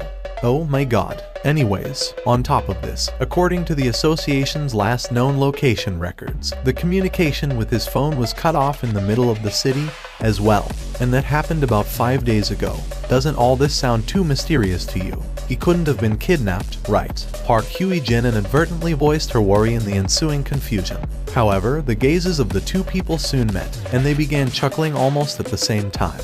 It was hard to tell who started first. By the way, how did you find out about him going on a trip? I'll bet. It's from Han Song-yi. I talk to her often, you see. She goes to the same school with Mr. Seong Jinwoo's little sister, so I asked her for a favor. With On Song-min's reply, their conversation came to an abrupt end. And then, they began thinking the exact same thing. Just where did that guy disappear to? 75th floor. An army of undead suddenly rose up from the ground, and they numbered several thousand. A normal person would have been left breathless by the sight of this horrifying army, but when he found himself surrounded by so many enemies, Jinwoo didn't even panic for a second. As I thought, just as he expected, there were endless streams of black smoke rising up all around the boss monster. Seeing that, it wasn't all that difficult to guess what kind of monster this Metis happened to be. The Guide of the Departed Souls, is it? And the monster's title only helped to further confirm his suspicion. Sure enough, Metis summoned a powerful undead army. Too bad, Jinwoo just so happened to possess the best type of class within this field. Create a path for me. Soldiers emerged from Jinwoo's shadow. These guys were the real deal. while the hundreds of soldiers created from the skill shadow extraction bought them time. Jin Woo's direct subordinates, the ones he paid careful attention to leveling up ever since his entrance into the demon's castle, carved out a path for him. His destination was obvious. Ygritte and Iron took the lead and with frightening speed and destroyed the opposing undead creatures. The distance to the boss, Metis, had closed up in an instant. Jin Woo escaped from the undead army's siege and stood before Metis in an instant. Their gazes collided mid-air. You didn't expect this to happen, did you? Jin Woo's gaze was filled with victor's leisure, and Metis could only flinch from that. No, he thought that the monster flinched. Do monsters feel fear? Such a thought only lingered for a second, before Jin Woo's daggers left behind dozens of afterimages. Plop, the boss-level monster weakly fell to the ground. He already knew through experience that mage-type monsters relying on controlling others to fight were very weak when the battle became one-on-one. The moment he saw Metis in the distance, he had envisioned this end. Jin Woo returned the daggers to his inventory. Soon, the expected message popped up. Jin Woo clenched his fists tightly. 220 souls in one go. Now that was an unexpected windfall. A thick smile floated up on Jin Woo's lips. Not much remaining now. He only needed to collect less than 30 now. It was a small enough amount to quickly fill up by hunting down a handful more demons. Jin Woo really wanted to quickly finish this quest, and so he hurriedly retrieved all the loot and entered the floor transfer magic circle. The eastern United States. H1 Dong-Su writhed this way, and that as if he was having a nightmare, before he shot up from the bed. The first thing he saw was the white ceiling. H1 Dong-Su tilted his head at these unfamiliar surroundings. Is this a hospital? It wasn't a dream. H1 Dong-Su wiped the strand of cold sweat traveling down to his chin. It was at this point that he discovered the patient gown he wore, and the IV needle stuck to his arm. H1 Dong-Su's expression hardened in fury, and then he spoke in a cold voice. If you have something to say, hurry up and say it, and leave. The deputy director of the Hunter Bureau was there with him in the room. A middle-aged Caucasian man, with more white than black on his head, slowly approached H1 Dong-Su's bed. There is something I wanted to ask you personally, so I waited for you to come around. What did he want to ask? H1 Dong-Su raised his head. The deputy director held his gaze without backing down and asked, that man named Seong-il H1, was he really a monster? Do you think I'd attack someone who was a human? I'm not saying that I don't trust you, only that I wish to confirm what I saw with my own eyes. The deputy director pushed forward his phone towards H1 Dong-Su. A certain video footage was playing on its screen, and this is footage captured by CCTV cameras nearby on that day. In the footage, one could see an Oriental man rescuing employees from the collapsing Hunter Bureau building. There was no need to ask who that man was. How could H1 Dong-Su forget? That face was the last thing he saw before he blacked out. That man was Seong-il H1. The deputy director's complexion darkened. I have never heard of a monster rescuing humans before. Is there no change to your opinion that this man is a monster? He's definitely a monster. Understood. The deputy director pocketed the phone. Once you're discharged from here, stop by the bureau. There are a couple of documents you need to sign. H1 Dong-Su asked the deputy director as the latter was about to turn around and leave. What happened to that man? He disappeared after fighting you. We're in the midst of tracking him down, but he's powerful enough to knock you down easily, so whether he could be caught or not is, well, just before he stepped out of the hospital room. The deputy director opened his mouth again, sounding more troubled than before. By any chance, do you have any idea where that man might head off to? Seeing H1 Dong-Su resolutely keep his mouth shut as if he had nothing more to say, the deputy director quietly left the room.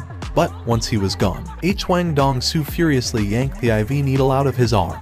FCK. What a humiliating defeat that was. Even before he could figure out what happened, he found his neck trampled on by Seong-il H1. Not only that, shamefully cowering on the floor, too.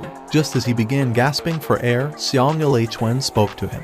Don't come to Korea. This isn't for my son, but for your sake. You won't be able to close your eyes, even in death. And that's where his memory ended. Once he regained his consciousness, he found himself here. Can't close my eyes even in death. What did he mean by that? Was that a threat to kill H1 Dong-Su in such a brutal way that he'd be unable to close his eyes? How dare he threaten me? I need better equipment if I want to kill him. Thankfully, it wouldn't be hard getting his hands on that equipment. I should call my guild. The guild H1 Dong-Su was a part of, Scavenger, was one of the very best in the world. Hell, there was even a joke doing the rounds that, if one were to tally up the value of all the artifacts in possession of the Scavenger Guild, it'd easily exceed the annual budget of a small nation. If I get my hands on some artifacts, there shouldn't be a problem. Madness burned bright within Hwang Dong-su's eyes. To South Korea, that was Hwang Dong-su's next destination. I did it. Jin-woo couldn't hide his elation. His luck was good, and he acquired 4 souls from the very last demon he killed. With that, he was able to meet the quest's clear goal. Obviously, once he made his reply, the list of rewards popped up in his view. 1. Any one item available in the system. 2. Plus 20 bonus stat points. 3. An unknown reward. Other rewards did catch his eye. But right now, the first one on the list demanded the most of his attention. It wouldn't be much of an exaggeration to say that he completed this quest solely for the first reward, too. Except the first reward, an item he wanted, was it. Of course, there was one. From the moment he saw the details of this quest, Jin-woo was thinking of a certain item. What kind of a result would be facing him now if he chose differently back then? He was curious about this ever since that fateful day. However, he didn't know whether that thing was treated as an item or not. Still, it didn't hurt to try, at least. The system asked him again, as if to urge him on. After a short deliberation, Jin-woo made his reply. The cursed random box. Back when he found himself standing on a crossroad, Jin-woo chose the blessed random box instead of the cursed random box, and the result of that decision was the key to the demon's castle. Thanks to that, he gained entry to this instant dungeon and earned a lot. His level had risen up greatly. He acquired lots of items, and as for gold, well, it was overflowing to such an extent that he was beginning to think he should start spending some very soon. Even if I was given a chance to do over, I'd have chosen the same. However, just because he chose to take this path, that didn't mean he was not curious about the potential result of choosing a different path. The blessed random box, supposed to give him what he wanted, and the cursed random box that was supposed to give him what he needed. Just what could be inside the latter. I did get what I wanted from the blessed random box, that's for sure. And so, the perfect chance to satisfy that curiosity once and for all had landed in his lap. A small box slowly materialized in front of his feet. Yes, his heart beating much quicker now, Jin-woo hurriedly picked the box up. However, he was suddenly overcome with this feeling that the weight of this box was rather familiar to him. Could it be? He quickly ripped the lid open and confirmed what was inside, only for his eyes to grow very large. Isn't this? The additional stat points he earned as the quest completion reward were still waiting for him.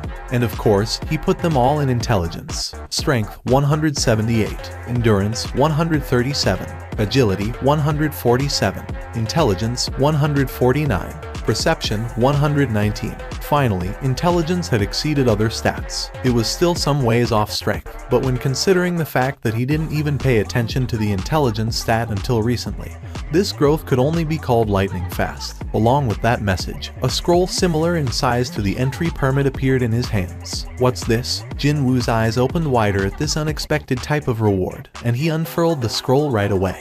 You can learn the crafting methods of divine water of life. Jin-woo's eyes widened even further. I can craft an item with this, and here he was, thinking that only those who had awakened as mage types could craft weapons containing magical energy. Now that he thought about it, though, he was also a mage type, wasn't he? Rarity S. Type, consumable. A mysterious liquid medicine that cures any and all illnesses through the powerful magic contained within. The effect will only manifest after one whole bottle has been consumed. Cures any and all illnesses. The moment he read that information, he thought about his mother, still confined to the hospital. He had already confirmed through Yu Jin-ho multiple times that effects of various potions still worked on other people.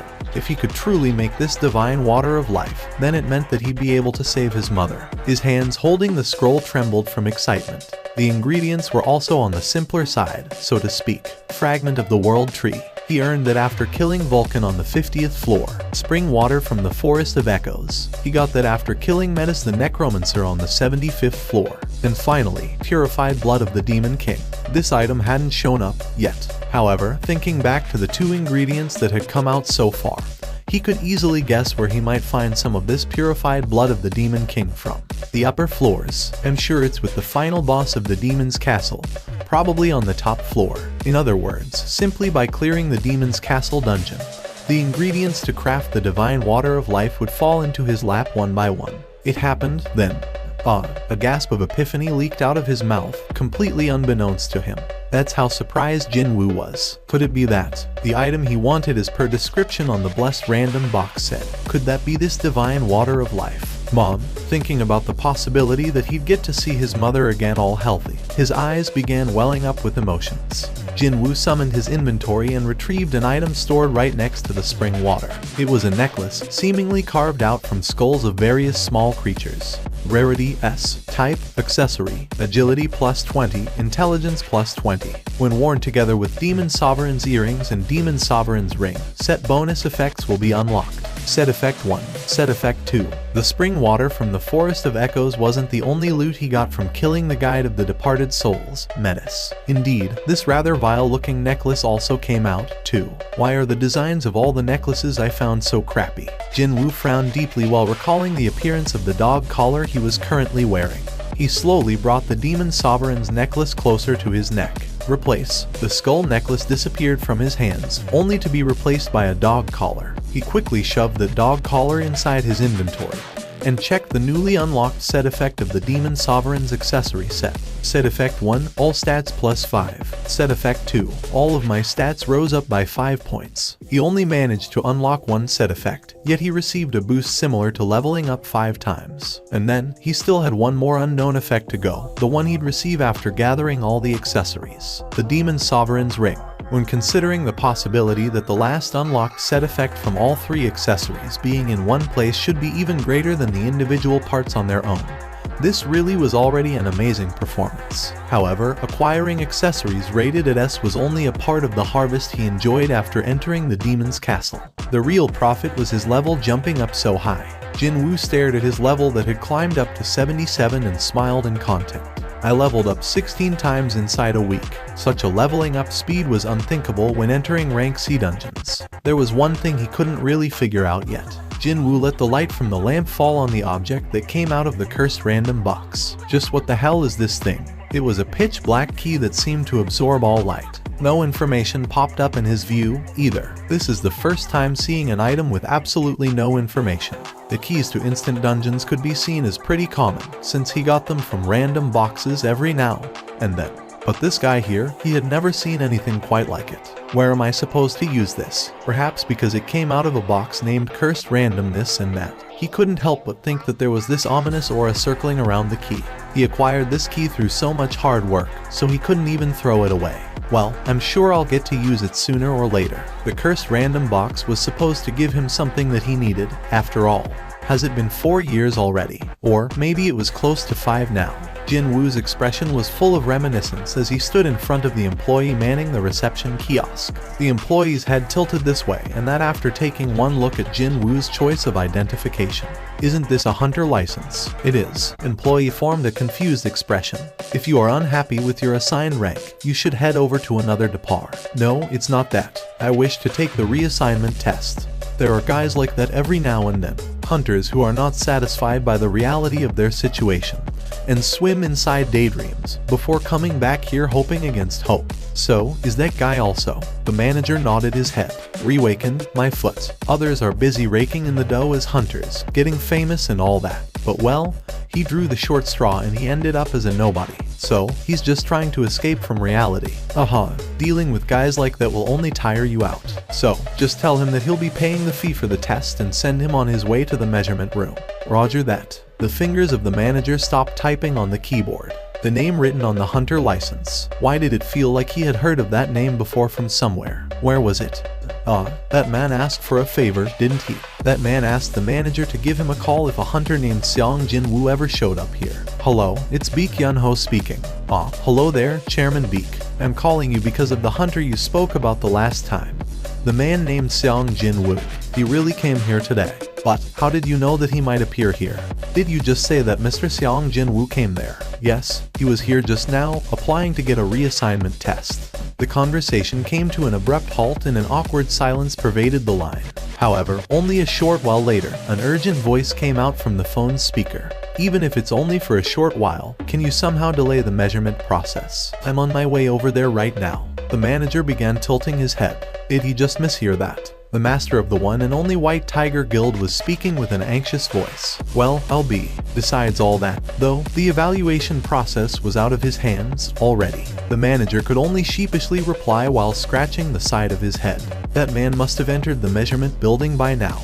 Jinwoo parked his butt on the very last spot available of the waiting room's bench. Currently, there were 3 people waiting for their turn here. All of them looked quite tense, nervous. Jinwoo could sympathize with what these people were going through inwardly at this moment. Well, the directions of their lives would be decided with the results of today's evaluation, after all. The first time Jinwoo came here, he was thinking about the exact same things as these people. What if I was a rank A? No, even a rank B? Or could it be I'm a rank S, swimming in a happy daydream, only to be shocked to the core after receiving the evaluation of rank E? Thinking back to that day 4 years ago, Jinwoo couldn't help but smirk slightly. They are all from various guilds, apparently. Various guilds, is it? Yes, well, hunters don't usually seek out smaller guilds, so they resorted to sending people over here and set up camp just so they can sweet talk awakened like us after we're done with the evaluation. Indeed, there was a certain chilly, unfriendly and competitive air circulating among those folks. And the way they are looking in this direction is pretty predatory, too. Well, there was a reason for that, of course. I'm telling you this because it might help you.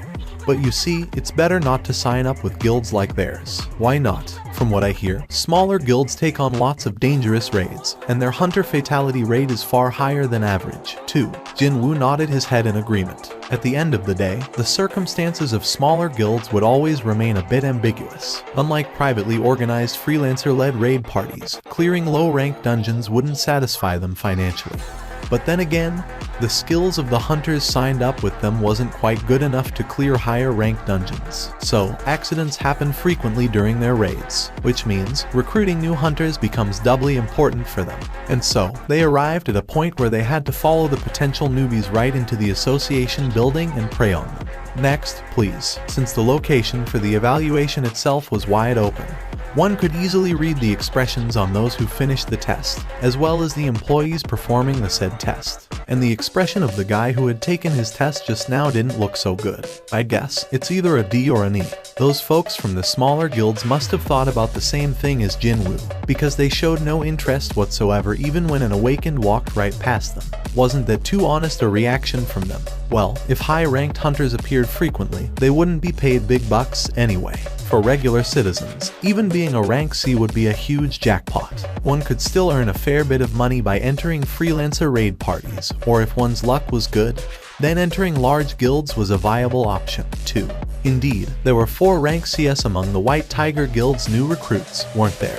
If one successfully managed to enter a large guild, then it was pretty much guaranteed that you'd earn an annual salary similar to what doctors or lawyers made. I heard that you'd get a ton of money upfront when signing with a large guild. Actually, I owe some money, you see. Because of that, I had to separate from my little girl and must live alone for the time being.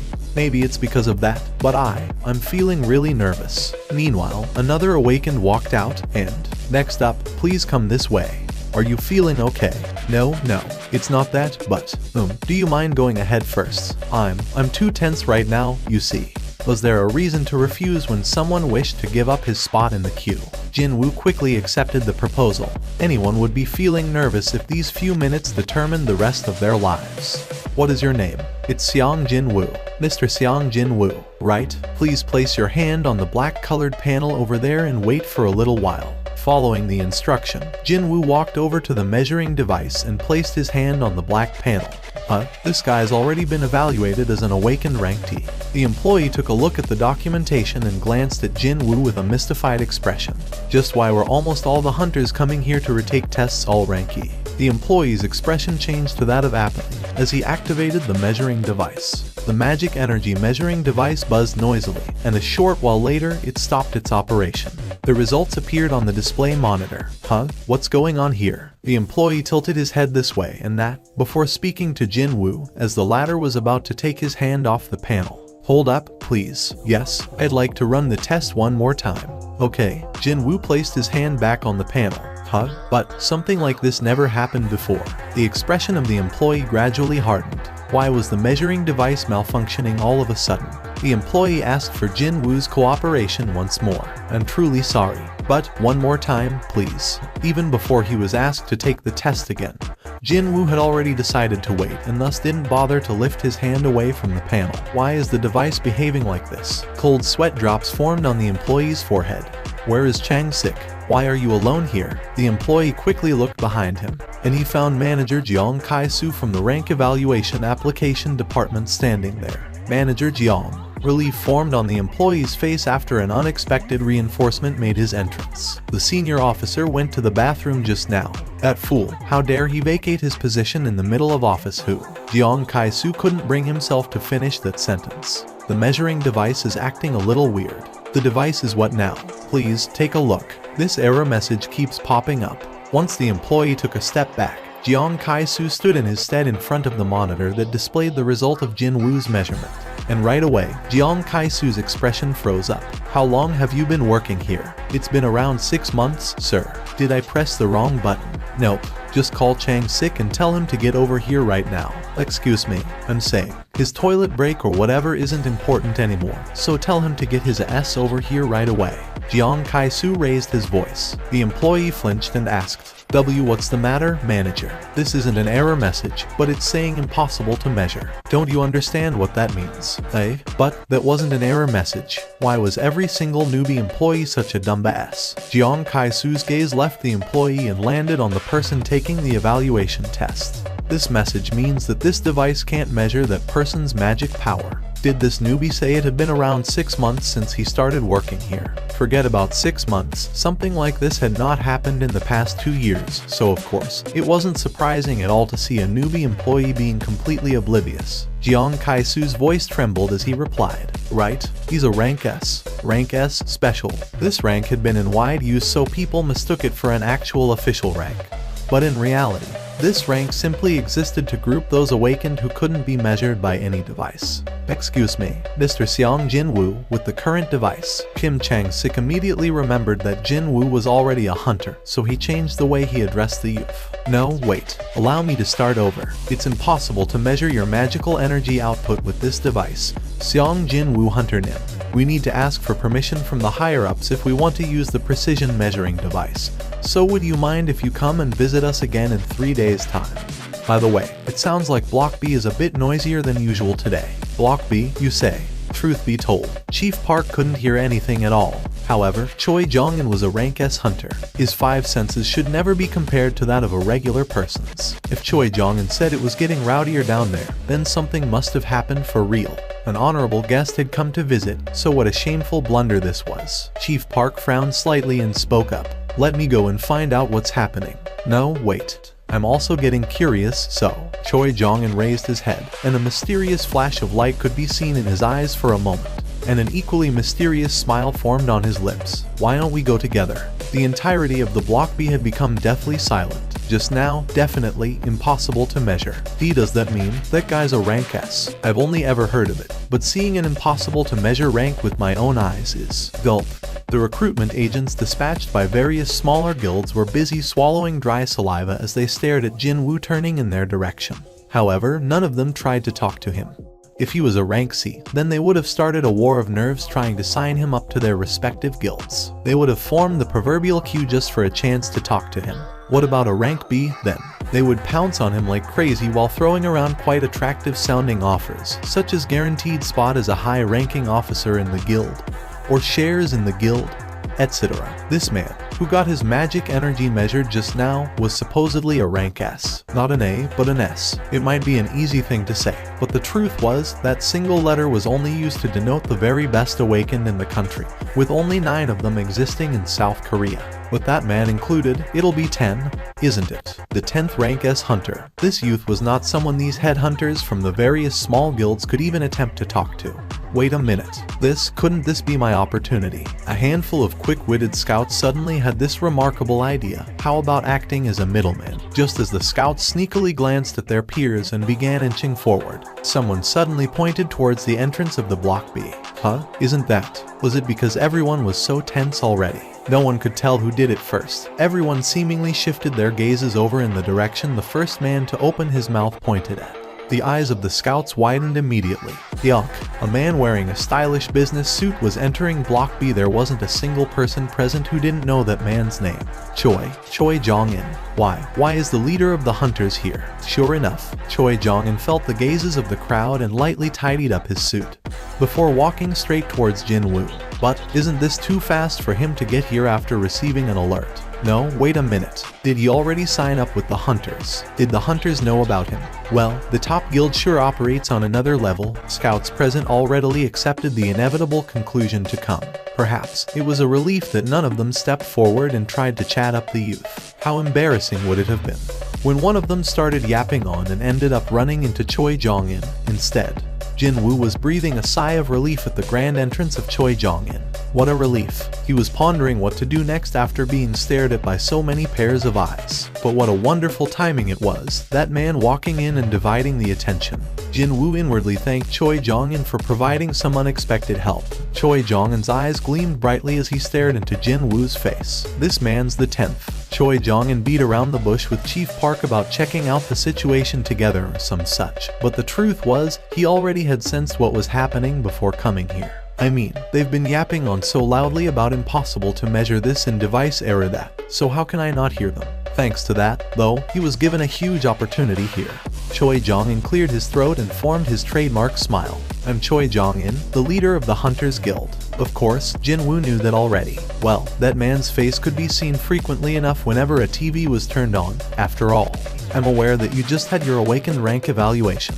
Yes, by any chance, have you thought of a guild to join? I'd like to speak to you regarding that issue, so can you spare a minute to talk, please? Sorry, but don't have the time. Jin-woo quickly voiced his refusal and hurriedly left the Block B building. It happened so fast that Choi Jong-in didn't even have the chance to think about stopping the youth from leaving.